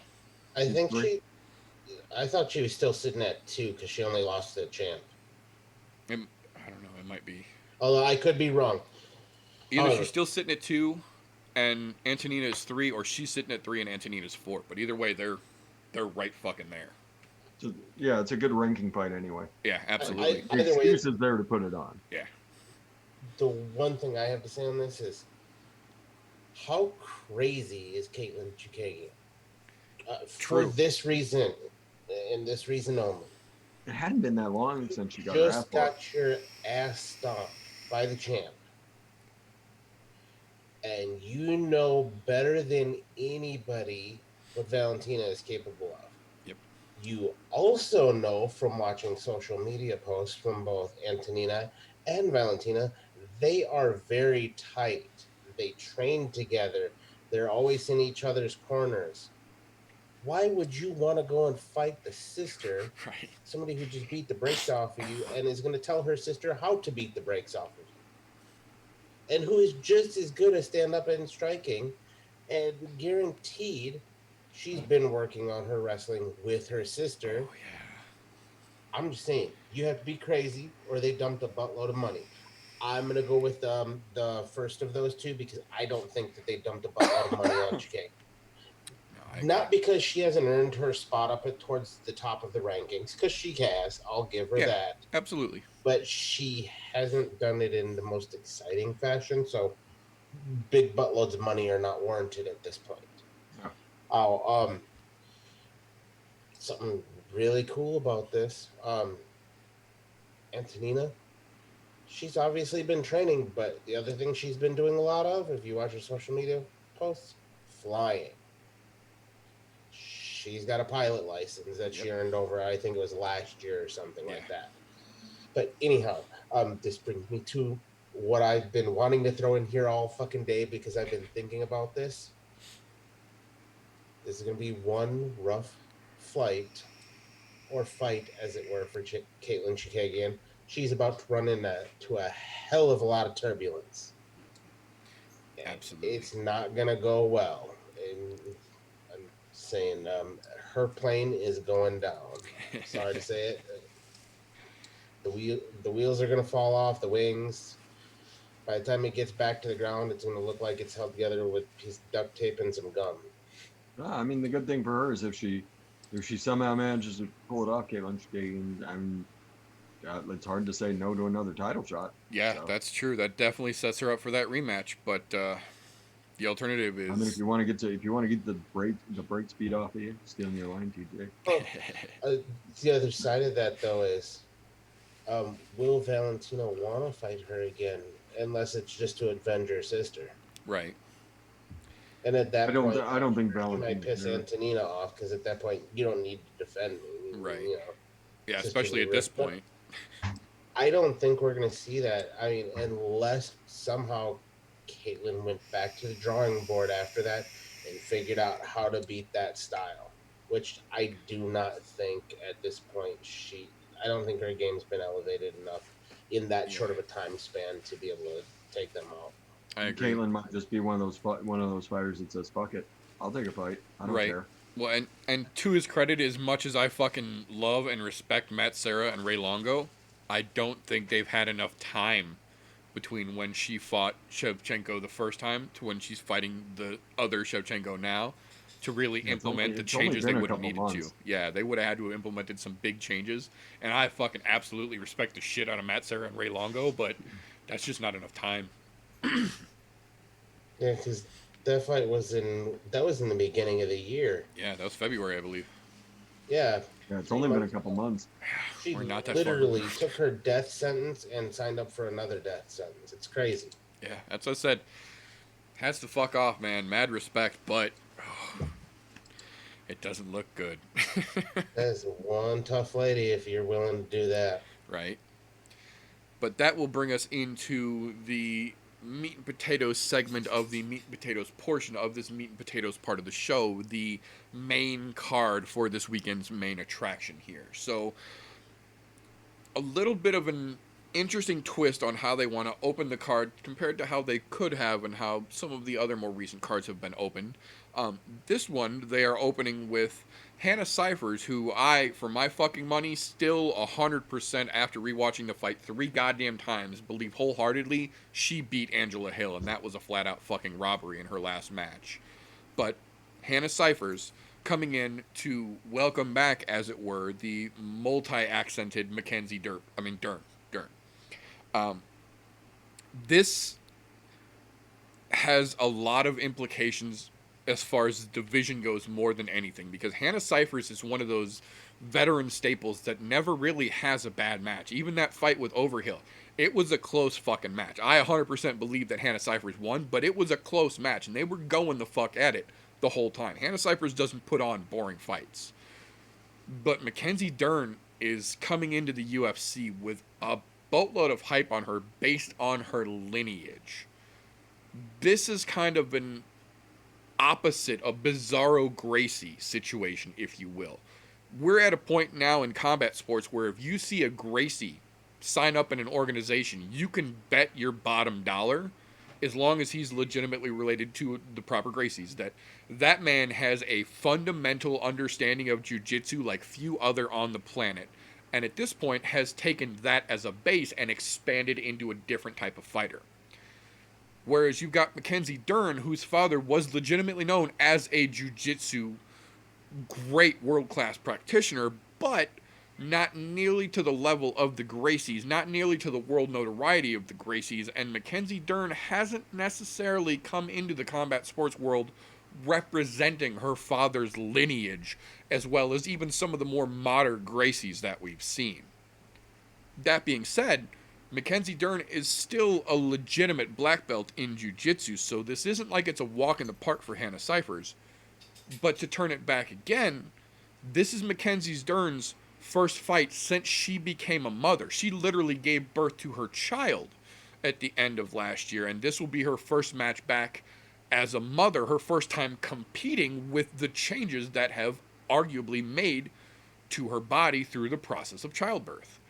That, I feel, has a significant impact as well, because I don't know that we've seen a mom get back in this quick after childbirth and come into a potentially very serious fight like this. I think it's kind of a mixed bag here, but I have to say, unless Mackenzie Dern is speaking clear English with no fake accents, I don't think she stands a chance. Didn't she fought Amanda Rivas though, didn't she? Kenzie Dern? I believe When she, we didn't understand what we were looking at with yeah, Amanda one of the Rivas? earlier ones. Yeah. So, I mean, we didn't understand what we were looking at with Amanda Rivas. That's all I'll say about that. Yeah, But I mean, Mackenzie Dern, she's bigger, she's stronger, and theoretically, I mean, she's not a great striker. She's a willing striker, but she's not good at it. that's a great Um, analogy, actually. Yeah, yeah. She'll stand up and brawl with you if that's what you want to do. But I mean, honestly, she should take her to the mat and tap her the fuck out. Um, I mean, Hannah Cyphers is not. She's no slouch. She's not going to make it easy on you, but Right. it should be relatively easy for Mackenzie Dern to take her down and tap her out. Right. Because Sure. this is exactly the type of fighter that Hannah Cyphers has problems with. Yes. So, I mean, I think this is Mackenzie Dern's fight to lose. If they stay on the feet, Hannah Cyphers can take this in a decision. I don't think Hannah Cyphers is going to knock her out by any means. Right. But I think if it goes, if it goes full rounds, then Hannah Cyphers can win this. But Mackenzie Dern should take her down in the first or the second. Right. If she's either smart way. anyway. Yeah, if she's smart. Yeah, you don't want to fight Hannah Cyphers to full rounds. No. So that's what I got. I've got Dern probably in the second. I think Hannah Cyphers is smart enough to slip her a couple times, but I don't think she can keep slipping her with as good as Mackenzie Dern is supposed to be at jiu-jitsu. Right. You made a great analogy with her striking. She will go and strike no matter what because she's not afraid to go to the ground. Yeah. That's her bread and butter. We haven't seen a whole lot of it from her in the UFC because she is willing to strike. We've seen her get to the ground and she doesn't look bad on the ground. So I got to believe that it is a legitimate black belt there. Yep. But I mean, Mackenzie Dern, she's a big girl for that division. Yeah. It's amazing that she cuts weight to that. Now, to the point that you're making about her just having a kid, there's a thing that happens with the woman's body after having a kid. They actually become more flexible. Yep. And so that'll probably help her jiu-jitsu game a little bit, which that'll become quite interesting to see what happens there with that. I don't think she tries to take it to the ground. I think she's going to try to stand up, and I bet you she's going to throw some kicks because she's not afraid to end up on the ground. Right. To be honest, Cypher's ground game, nowhere near the level of Dern's, and I'm not calling Dern the master of the women's division in the ground, but Right. it's not at the same level. It's just not. I mean, for Christ's sakes, Cypher's got knocked out by Angela Hill. That right there says a lot, and I mean, it's just going to end up, I think, eventually on the ground because Cypher's going to see a sloppy kick coming in, grab it, take Dern to the ground, and Dern's going to finish her with some sort of submission.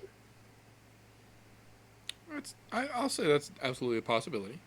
It's not what I want to see, but I will concede that's a possibility. And I say sloppy kick because, well, Kinsey Dern can't kick with the shit. Yeah, absolutely. But that will bring us to the next one, a very, very interesting matchup here. Giant dudes in a little division. I feel like both of these guys should be up at least a weight class, but both of them, professional fighters willing to cut the weight, so we'll see an interesting matchup here. Roosevelt Roberts, who we have seen be very, very interesting out on the mat lately, versus Brock Weaver. Now, Brock Weaver is new to the UFC, but not necessarily to fighting. In the beginning of last year, he was actually over in BKFC fighting former UFC fighter Joe Diesel Riggs. hats the fuck off to him. If you go back and watch that fight, he took some fucking shots from Joe Riggs and didn't get his ass completely handed to him. Didn't do great, but Joe Riggs is a fucking boxer and did what Joe Riggs does. But this is MMA. This is a different thing here. The problem is Roosevelt Roberts is very tricky. He's very slick and he's very unorthodox in his attacks. He's also very fluid in his striking. Roosevelt Roberts is one of those guys that can use his length, but not just use his length, but use it from odd angles where you don't expect to see it coming from, with an odd sense of timing that throws off most traditional boxers' rhythms because you're used to the 1-2 block or the 1-2 combination and the cadence that that type of boxing will set up. Roosevelt Roberts doesn't play like that. He uses a very unorthodox, off-time, weird angled striking style, and he's real fucking good at it. The problem I think we're going to see here is that Brock Weaver, for the strong motherfucker that he absolutely is, likes to play the counter-striking game. He doesn't like to go first. He wants to catch you when you're coming in and get you with that hard shot. That's where Roosevelt Roberts is going to shine, in my opinion, here, because those weird angles and that off timing is going to make it real hard for you to get that clean counter, and especially because in his off time and weird movement that Roberts uses, he's slick as well. So he's not only hitting you from angles at odd times, he's moving out as well in a direction that you're not used to seeing. So not only does it throw off when he hits you, it throws off your counter rhythm as well. We say it all the time. There's always a puncher's chance, but in this situation, I think that's all Brock Weaver has, is a puncher's chance. I think Roosevelt is too slick, too weird, and just too smart to get caught up here. So I think unless Brock really catches him with a strong shot early on, I think this is Roberts' fight to lose. I think this is a potential dark horse fight of the night. What you covered a lot of Weaver's game. Weaver is one of those dudes that never stops moving though. Like Roberts can throw some odd angles all he wants. A lot of times Weaver's not going to be there because he likes to move a lot, and this has the potential for two dudes that really like to throw fists, throwing some crazy shit at each other. Yeah. So that's why I said dark horse fight of the night, because this could get nuts in a hurry with these two. Very true. And that's actually a lot of what saved him from, I think, taking a lot of damage against Joe Riggs, is that a lot of times when Riggs was loading the fuck up, Weaver was nowhere to be found by the time the punch went through. He's got constant head movement. He's constantly moving on his feet. He's always working an angle. He does like to counter, but I mean, he's shown that he's not scared to get in there and just go. Yeah. So, and that's absolutely what he's going to have to do. I'm kind of hoping that these two just catch each other in a Muay Thai clinch and just throw knees at each other for the remainder of the round. They both love a clinch. So, this should be. I think this fight's going to be a ton of fun. It's one of the ones I'm looking forward to the most on Saturday. So, count me in on these two. I would have to give it to Roberts probably by decision. I don't think either of these guys are going to knock each other out. There's an off chance Roberts might submit him. He's got some crazy submissions, but I just don't see it, because Weaver's got a lot more experience than I think people give him credit for. So I don't see him getting suckered in the way some opponents have in the past. So really good fight. I think that, like I said, I think this one's going to decision now. I mean, there's not a lot that I can say that you two didn't cover. I mean, the one thing that stuck out in my mind about this fight the most, other than the fact that Roberts is pretty damn elusive in the way he strikes and the way his movement is. Yeah, both of them. Weaver is a massive counter puncher, and that was the one thing I like. Prior to doing this, I went and I looked this fight up specifically because I just wanted to do a little research on this one. But Brock Weaver, his lands per minute are some of the lowest in the lightweight division, and that's because he's a pure counter striker. He rarely goes first. So I think it's all going to depend. Can he figure out Robert's crazy timing? If he can figure out the timing, yeah, this definitely has barn burner written all over it if he figures that timing out in the first round. And really I think you're right. This could end up going to decision and being that dark horse fight of the night. But it's all dependent on whether Weaver can pick up that timing because of that being he's a really good counter striker, but he's got to be able to pick up that strange timing and those weird movements that Roberts makes. So I mean, we could see if these two get into like a phone booth. Oh, shit's gonna fly off the handle. But I Yeah. mean, 'Cause I kind of hope they catch each other in a clinch and just go. I don't see this fight going to the ground though with either one of them. I think they're just gonna stand and want to bang it out. Which, to be honest, I'm perfectly all right with that. I mean, especially in these for up and coming fighters for the UFC. Those are the kind of fights I like to see them in because it tells you where their chin is at. It tells you how their heart is, how their conditioning is. It tells you a lot about a fighter. You might not get to see their ground game at all, but that's okay because every fight starts standing up. That's right. They don't start on the ground when it comes to MMA. So I think we could see a multitude of different things take place here, but I think it ends up standing. And I'm gonna have to agree with Fresh on this one. I think this is definitely dark horse fight of the night here, purely because I mean you got two great strikers, albeit different types of strikers. Right. They've got their own great intricacies, and it'll be fun to watch how that one plays out. But I really think these two really might get after it standing up. We might see that battle in the phone booth. I'm inclined to agree here. I think the only real chance this fight goes to the ground, I think, would be if it looks like it's going to decision in the late into the third. And I think, like Fresh said, that would most likely be a Robert situation because he does have some real unorthodox, some real weird and sneaky submissions on his record. And we know that's in his back pocket, but we know he likes to strike. And against a guy like Weaver, who, for all intents and purposes, should be willing to stand and strike with him, I think it's going to be a battle on the feet. But I agree, it's going to be potentially dark horse of the night. That, though, will bring us to the People's Co-Main event, as they have come to refer to it, the fight before the Co-Main.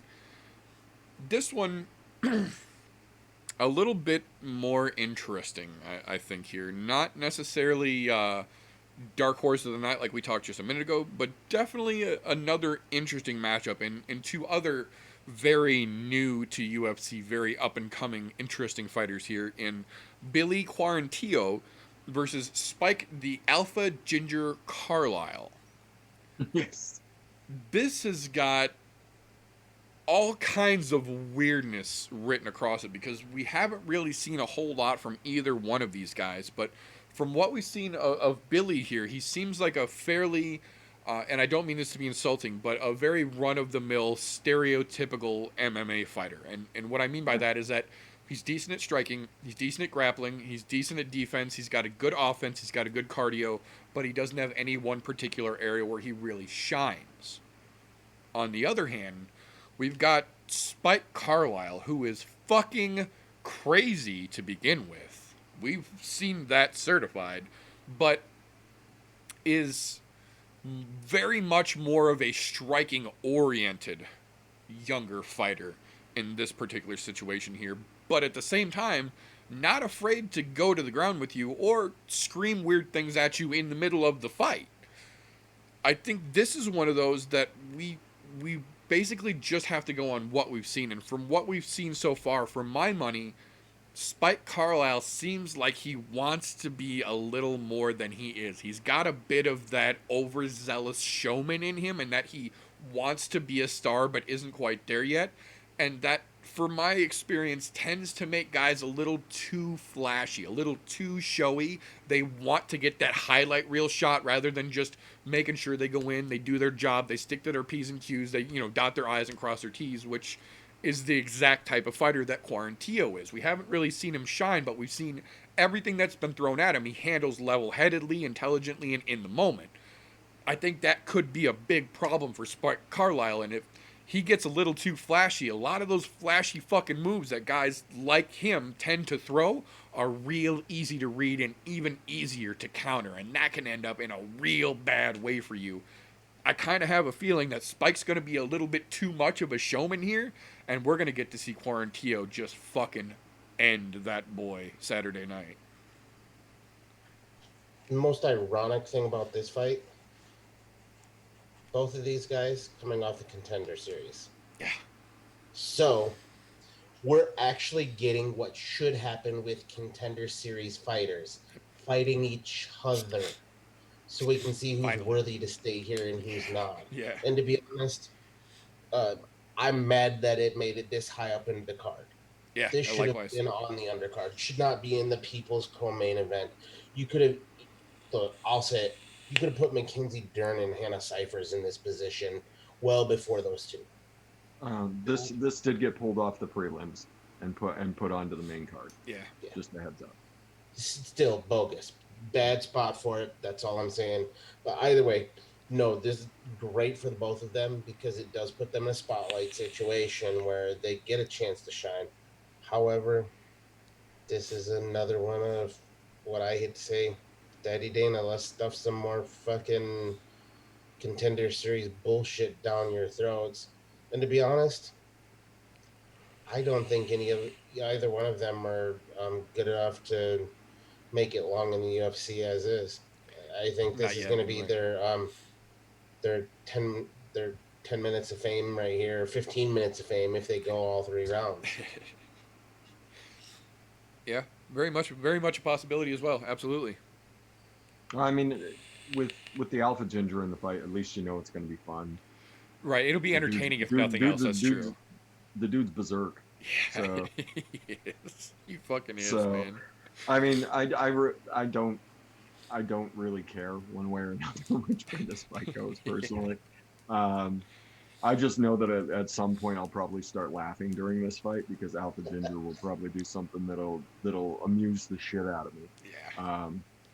And then I mean, these guys, enjoy your spot on the main card. You're probably getting back to the prelims next time. Right. Yeah. This And might be the only time we see him on a main card. You're probably going to get run into a wall. If you put on a good performance against each other, fantastic. There's a lot better fighters in the UFC just waiting for a chance on the card, and they may take that shit personal again, and they may take it out on you. Yeah. So, Oh, shit. there we go. That's what I got. I think I will laugh 3 times during this fight. That's my call. I'm gonna laugh 3 times during this fight. I think that's a pretty accurate prediction. I think that's a pretty good call. I'd say that's a very educated guess. So that now will bring us into the fancy yet possibly a bit bland potato side dish in our meat and potatoes section of the meat and potatoes segment in the meat and potatoes portion of the show.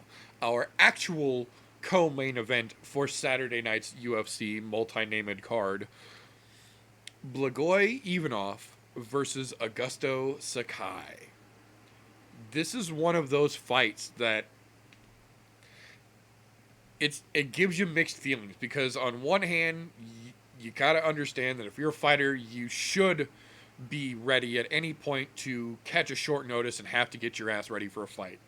On the other hand, it does make you feel bad because when you've had a fight booked multiple times and circumstances beyond your control have led to that fight being canceled and then rebooked and canceled and then rebooked, and this one I believe is now, as well as one we talked about last week, on its 4th cancel and rebooking.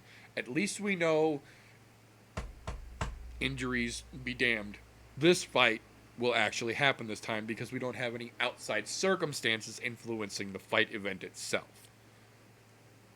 That being said, Augusto Sakai is kind of a dark horse in the UFC right now. People know Blagoy Ivanov. We've seen him fight multiple different people. We've seen him look good. We've seen him look bad. We've seen Derek Lewis try and punch him in that booty hole in his chest. But he's still here. On the other side of that coin, we haven't really seen a whole lot of Augusto Sakai, and we haven't seen a lot in the main card, big highlight section, most eyes available portion of the cards because he's a relative new guy to the UFC. The difference here is that he's not a relative new fighter. He is a very, very respectable world caliber jiu-jitsu practitioner from Brazil, who just really hasn't gotten his name out there enough yet in the UFC for most folks to know him. But then the other side of that card, you've got Blagoy, who a lot of people know at this point just because of the fights that he's been in, whether they're good, bad, or otherwise. But the thing you can't count out is that throughout all the fights we've seen Blagoy in all of these matchups that we all kind of assumed that he was going to soup can his way through and get crumpled in, he hasn't really done bad. And he's realistically started to look better and better the more that we see him in there. And every time we've seen him in there, it's been against top label talent. He's not getting soup can fights. He's fighting the Derek Lewis's of the heavyweight division. He's getting the hard fights, and he's surviving through them for the most part. So that kind of makes you wonder, is Ivanov really that good? Or is he just that lucky? Because you're coming in against a guy in Sakai who will stand and bang with you like Derek Lewis did, but also has the realistic possibility of grabbing you like the dad body constrictor and wrapping you the fuck up in a way that you maybe have never seen yet. Credit where credit's due, Ivanov is a heavyweight Sambo champion, but that's one, at heavyweight, two, Sambo, not jiu-jitsu. I think it's going to be a very interesting matchup, maybe more so than people realize here, but for my money, this is Sakai's fight to lose. We know Ivanov is tough, we know he can take a fucking shot, but we also know he doesn't have the best in-the-moment fight IQ. And that's one of the strong suits that Sakai has. Not only is he relatively unknown, so people are automatically going to kind of overlook him, but he's been in the combat sports world and at the highest level for years, kind of flying under the radar. He's got that in-the-moment fight IQ. I think the jiu-jitsu and the fight IQ in the moment are going to be what he uses. I think he takes it. I don't think this fight sees 3 rounds. Yeah, I'm going to do it. Fuck it. All right. I'm going to say you. He's going full heel. He's going. I'm going to do it. Fuck it. Right now, I think you are completely throwing Sambo to the fucking wind versus Jiu-Jitsu. Case in point, who reigned for the longest period of time as champion in Pride? Who? Name that fighter. Well, I mean, which division are you talking about here? Are we talking about Fedor? Are we talking about Vandy? There you go, Fedor. That's the first thing that came out of your mouth. What was his strong background? Sambo. How many fighters did he fight that had black belts in jiu-jitsu? Very true. Nix those fucking things out. Very true. You have a world-class Sambo player that has been champion at heavyweight. You have a great BJJ player across the ring. Those two fucking negate each other when it comes to that. Because combat Sambo, Zone Jiu-Jitsu, they follow a lot of similarities when it comes to submissions. Right. So they understand those. So that I have to push completely off the side. That's going to be my biggest fucking heel right here. Because, look, I love Jiu-Jitsu. I truly do. That's probably my favorite part of MMA, other than watching people get their souls leaving their body because they've been hit so hard. But Sambo, I have to give a lot of respect to, especially combat Sambo. Those guys, they know both the stand-up portions of it, but they also know the submission portions. It's all one and the same is the way Sambo works. But for Blagoy, obviously that motherfucker has the heart. If the hole in his chest doesn't say so, right, you obviously don't know why there's a hole in his chest. If you don't, go look it up. There's plenty of information on why that's there, how many times he died and came back. Yeah, that's a hell of a story unto itself. Look, I don't want to take anything away from Sakai because he has not flown under my radar at all. I've seen what he can do. I do not think that we're going to see that same Blagoy we've seen in the past where he's been kind of off. I think this is where he makes that turn because now that he's gotten, look, he got rocketed up from relative obscurity to up to nothing but the top big boys in the fucking division. Look, I'll say it right now. That dude had a rough road.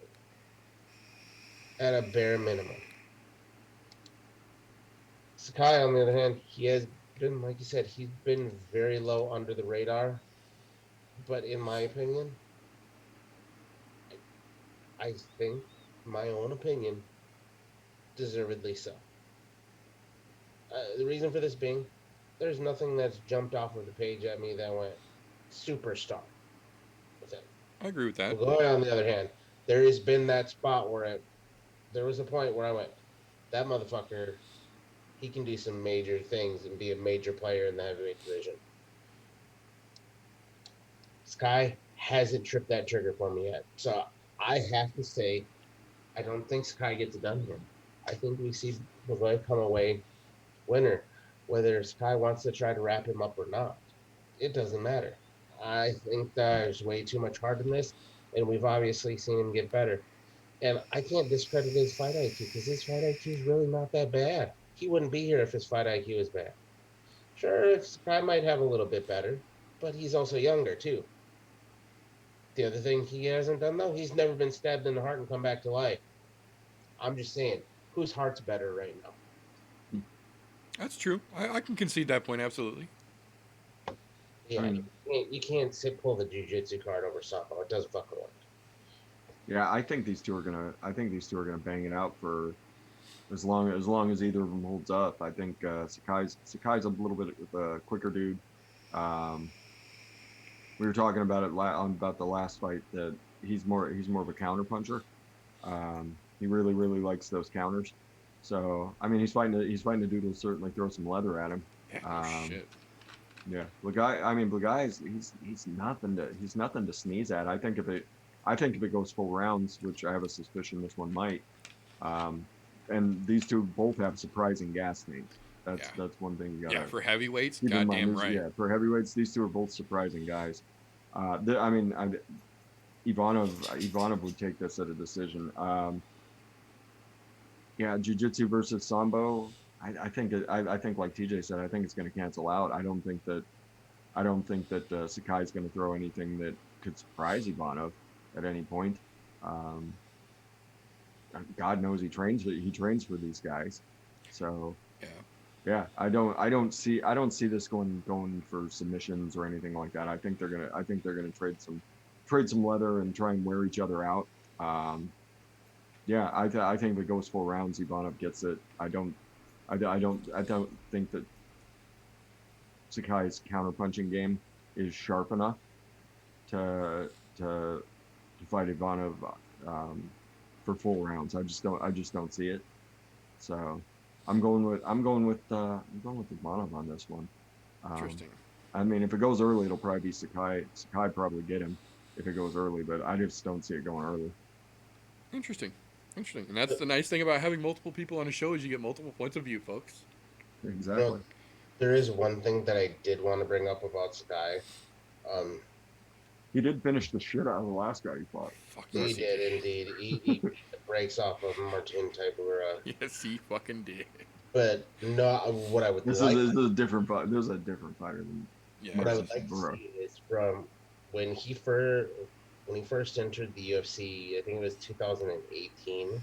He put away somebody who just recently had come back, Chase Sherman. Yeah. And to be honest, the way Chase Sherman looked at that, I said give them motherfuckers a rubber match. Because to be honest, right now I think they're about evenly matched. But Sherman looked fucking fantastic. Yeah, he Finished really off did. Arlovsky too. He fucking so. sure the fuck did. Yeah, I think if Sakai gets around Ivanov here, that would absolutely be a great match to set up next. It'd be a great set. It'd be a fantastic setup. It'd be a huge step up for Sakai. Hell yeah. Take on Ivanov. Well, and especially with Chase looking as great as he fucking did, and then coming out and having the fucking beautiful pro Stipe fellow firefighter fucking speech in the post-fight press conference. Like, I think there's a lot of hype right now around Sherman coming back, and I think if Sakai can get around this year, that's a great matchup to look for next. Could be interesting. Could be very interesting. But that brings us to the 28-ounce tomahawk, still sizzling. They're bringing out on the fucking silver platter for us.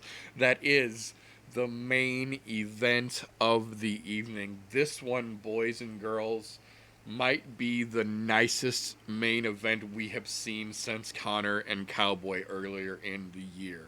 This one not only is a very, very tricky stylistic matchup, this is one that if you look side by side, these dudes are almost carbon fucking copies of each other. The way that they are built, the way that they train, in their physical stature, in their base structuring here. The main difference is that Tyron Woodley is a wrestler of wrestlers from Missouri State, from Mizzou, trained with the Funky One, known for his ability on the ground and his power punches, stepping in against Gilbert Dorino Burns, one of the now infamous, dangerous brothers in the MMA world. The Burns brothers are no fucking slouch. They both have incredible wrestling. The difference is that they are jiu-jitsu practitioners with strong wrestling and good striking, whereas Woodley is a wrestler with jiu-jitsu and striking. I feel like this is a very slept on match. People just think, oh, it's Burns, who's a relative unknown in the division right now to most casuals, versus Woodley, who's on his way trying to get back to relevancy. And that, for me, is not at all what this fight is. What this fight, to me, is a very dangerous, very overlooked Gilbert Burns, who is very, very quickly and deservedly starting to climb the ranks in the division, where Tyron Woodley used to reign and has fallen subsequently all the way off the top, essentially to the bottom of relevancy as far as welterweight goes, and is now quite literally broken hungry and trying to get back to the top. And I will say Gilbert Burns is abso-fucking-lutely, undeniably dangerous as shit. Whether this fight is on the feet and he's swinging at you, whether this fight is on the ground and he's holding you down, or whether this fight is on the ground and he is trying to rip your fucking limbs off or steal your consciousness. He is dangerous everywhere. The problem is that if you look across the octagon from him, Tyron Woodley is dangerous if he's standing on the feet with you. He's dangerous if he's on the ground and he's holding you down. And he's dangerous if he's on the ground and he's trying to rip your limbs off, because he's also a black belt now. The main factor, I feel, that's going to play the deciding point for me in this fight is that Gilbert Burns doesn't know what he doesn't know yet. Gilbert Burns only knows his climb up the ladder so far and wanting to get to the top. And standing across from him is a man who is equally as dangerous, but he knows the taste of gold. He knows what it feels like to be a dominant champion in this division. And arguably has had a couple of pretty rough fucking losses to take him away, and has now essentially lost everything that made him what he was, and is on the track to get it back. And we have seen multiple times that when you fall off, either you fall off or you're off for a minute and you're on that path again. Woodley's been off for a minute, but he's back to looking like that hungry, dangerous T-Wood that we saw when he first got into the UFC. He's back training aggressively. He's dedicating himself. And on top of that, he doesn't have anything else. Like most faded champions, I will say, have learned the hard way.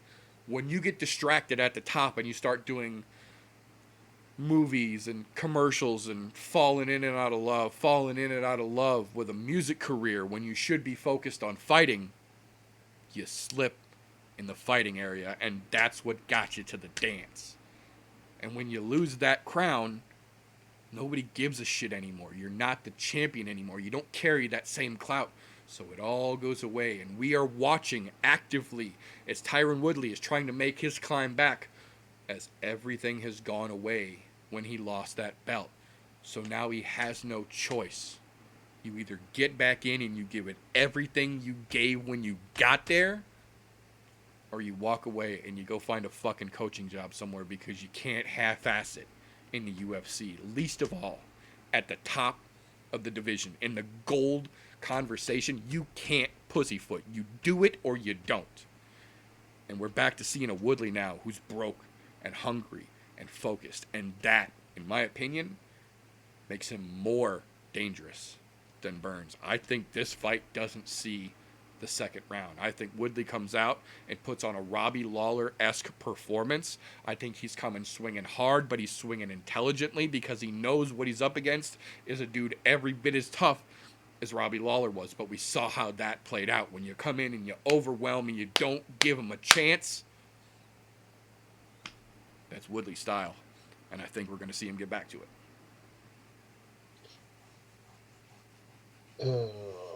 This one, I have to get behind Tyron Woodley on this 100%.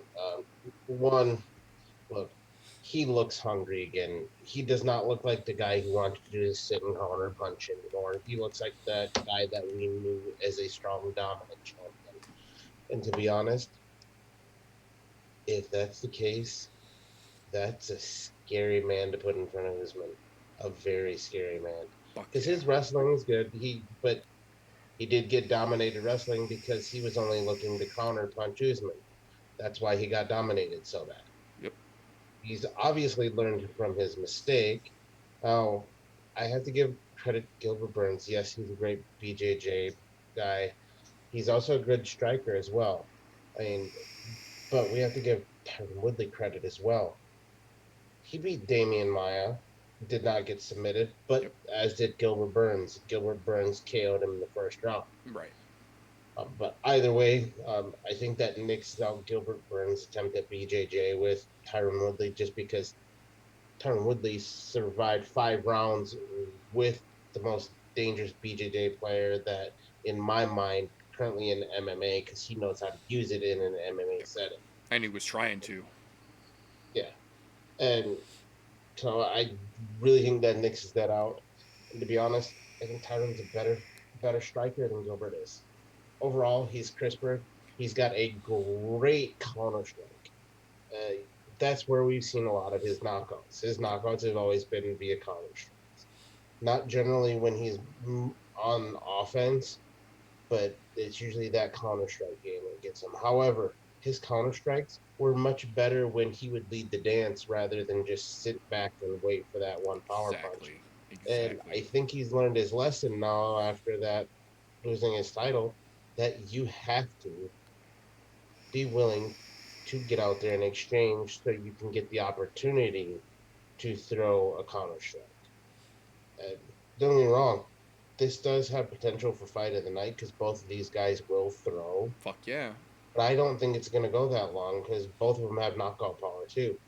But in this case, I think Tyron, just like you said, he's pissed off. He lost his shit. He probably sat back, watched the replay of that fight 100 times and went, you know what?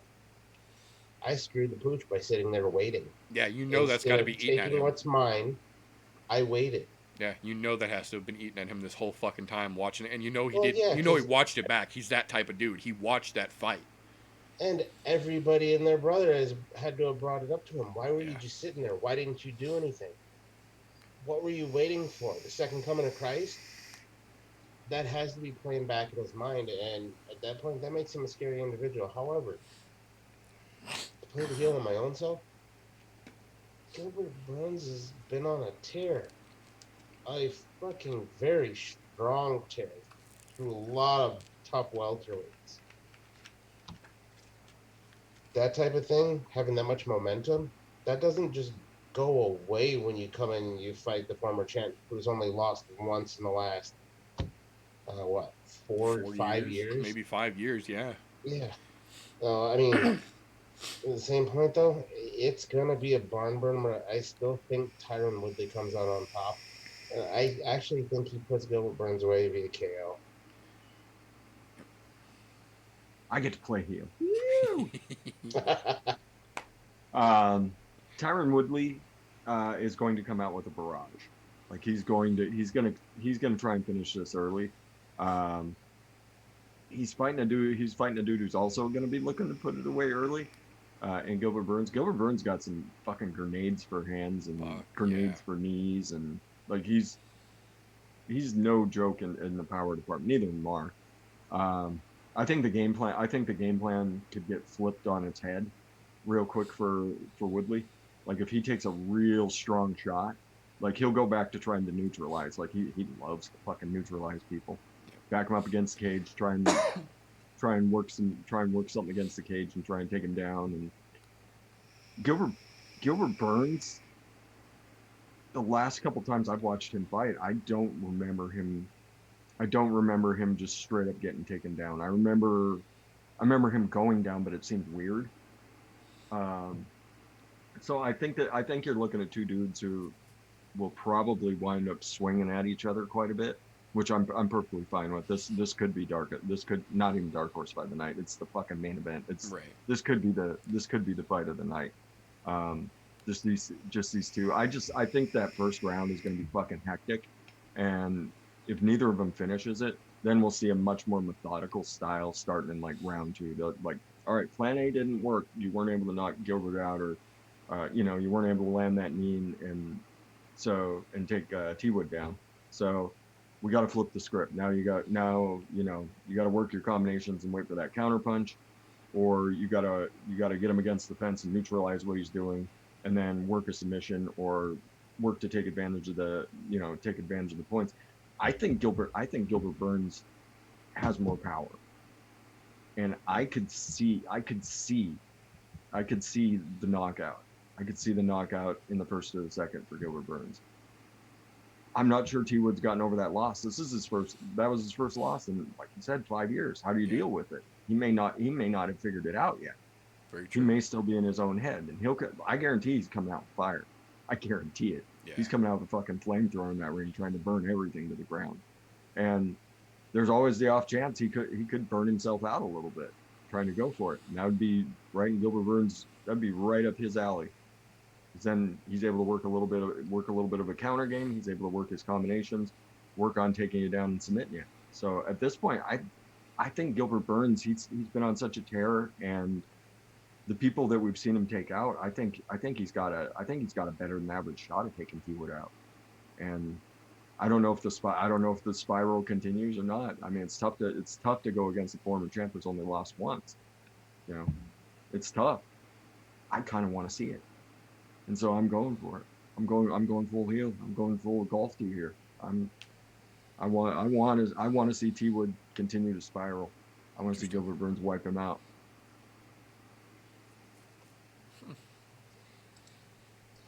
As much as I don't like T-Wood, I don't want to see him spiral. He was a great champion. He really was. Yeah, he was a great champ. He's a great champ. Move the fuck out the way. Fair enough. Okay. I get that part. Let Gilbert Burns just blast you. Just like you come out swinging and he just blasts you. I think I'm more pissed because he was so goddamn dominant, he didn't get an immediate rematch like he should have. Yeah, and I mean we've had to deal with Usman as the fucking champ. Right. I don't think any of us are okay with at this point. No, so. I'm done with that, very much so. I think I can see it either way here. I think if Woodley comes out and just fucking lets loose and catches Gilbert even half-assed with anything and gives himself enough room to follow up on it, Gilbert's in serious fucking trouble, and he better fucking count his lucky stars if he makes it past round one. But I also agree that given how we've seen Woodley have issues when he can't get his game plan working, if he charges through round one and just can't fucking connect, and Gilbert comes out smart in round two, it could be a problem for Woodley, because he's absolutely, especially coming off his first ever loss, I completely agree. I expect to see from the second that fucking opening bell rings, I think Woodley puts the pedal to the fucking floor. I think he tries to just get it fucking over and done with. But I absolutely have to say, I wouldn't be upset if I saw him try it and it didn't work and Burns did it to him, because then I get to scream, that's for Robbie Lawler. There we go. There's one other thing I thought about here. When's the last time Tyron Woodley fought where he could hear what his corner was telling him? Right, and that's, like we were saying earlier, that's going to be something new for him. That's a big factor in a lot of these fights this weekend, I think. Gilbert Burns, his last fight was 2 months ago. Yeah. Mhm. That was with He got to, he Damian had the Maya. benefit of hearing and shit. Tyron Woodley has never had that in his career in the UFC ever. Yeah, true. Very So true. this will be something new. This might be very helpful to him in adjusting his game plan and listening to his partner. Stop waiting. Well, yeah, when you can Do hear your Duke, fucking job. when Duke is right there, clear as day. Yeah, because And I mean, for what it's worth, Get on your we saw fucking the same. horse. Yeah, we saw the same thing with Pettis. When Pettis could hear Duke calling to him, versus when there's the crowd there, Pettis did better. Didn't fucking win, but he did better. look, here's the other key to that. Duke is good on the spot. So Yeah. I think that could make a huge difference because Yeah. being able to tell somebody in real time how to adjust during the fight, Right. Tyron's going to That's get a lot of factor. benefit from that. Yeah, that's a legitimate factor you got to consider as well. I agree. I mean, but granted, Gilbert, he's already been down this road, so he's already learned how to listen while fighting. Because Right. It's happened to him already. So he might have a leg up there. Yeah, that's definitely going to make it a little more interesting. Yeah, I didn't even think about that. That is going to play a factor. You can't deny that at all. Huh. No Here's the shit. show stealer. Yeah. Here's the real match of the night, everybody. Mamie versus the power button. That's right. Oh, but folks, that is all we have for you on this wonderful evening. Be sure to tune in this weekend. Like I said, we've got 2 great cards that we tried to give you guys a good breakdown here for. And then Sunday evening, once all of the excitement is over, I will be back with another What Did I Say show to give a recap and hold us accountable for all the shit that we have talked this evening. But before we get to that, I want to take a moment to thank these fine gentlemen for coming along and talking some shit, being part of the shenanigans with me. So if at this point somehow somebody hasn't signed up on the registry to help us track down that goddamn silo where these events are going on, how are they going to join the Pacific Northwest search group, Fresh03? You can find me at youtube.com/fresh03. We may be doing some Instagram lives as we close in on the silo. We've got it down to 3 or 4. We're fairly certain. We're looking for the armed security. Hopefully we don't get shot going up to knock on the silo, but we still want to give big hugs to everybody involved in Submission Underground for keeping us sane during all this. Fuck yeah. So, Craig Jones may take the hug as an initiation though, so that might not be a good idea. That's true. That's very true as well. All right. So But- we'll avoid the leopard print pants. There you go. Uncle Che will totally get a hug. Hell yeah. Thank you very much for your time, sir. Much appreciated. Always a pleasure. Always a pleasure. And then at this point, it should go without saying, but I'm going to say it anyway. If somebody needs to know the best place to safely and social distancingly get the best cheese curds in the Green Bay area and maybe catch an autograph from the Kenosha Crippler, how are they going to be able to get in touch with you after the show, TJ? Wednesday nights, right here on the YouTube, Sculpty Vapes, 9:30 Central Time. That's 10:30 out east and 6:30 or 7:30 out west for everybody. Or I'm here every Thursday night. You can also message me on the Instagrams, and those of you who know me personally, you know where to fucking find me. Thank you very much for your time as well, sir. And ironically, it looks like OBS just froze on us as we went full screen for the outros, but it's the end of the show, so I'm not even going to worry about it. Fuck you, OBS. We'll deal with this next time. Thank you to everyone who tuned in this evening. We appreciate your time. If we made you giggle, give us a thumbs up. If we brought you some opinions that might have helped you learn a little bit about MMA, subscribe. We do this every Thursday. If we gave you that epiphany, aha moment, share an episode of the show. We're trying to grow this damn thing. On the other side of that coin, if we just seem like a couple of dumbasses who can't even run OBS all the way through a show, give us a thumbs down. We earned it, and we won't dispute it. But that's all we've got for this episode, folks. So remember, until next time, don't let ignorance stop you. You can root for anything, unless you think that somebody knows that sardine oil is what gets tigers to eat you coincidentally.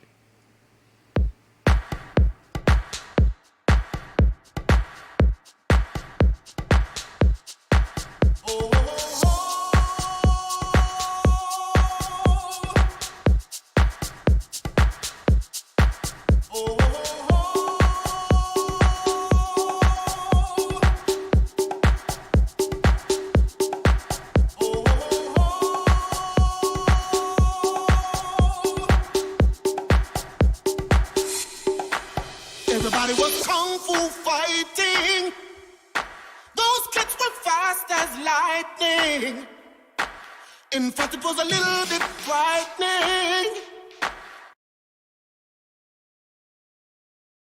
How do I say goodbye to what we had? The good times.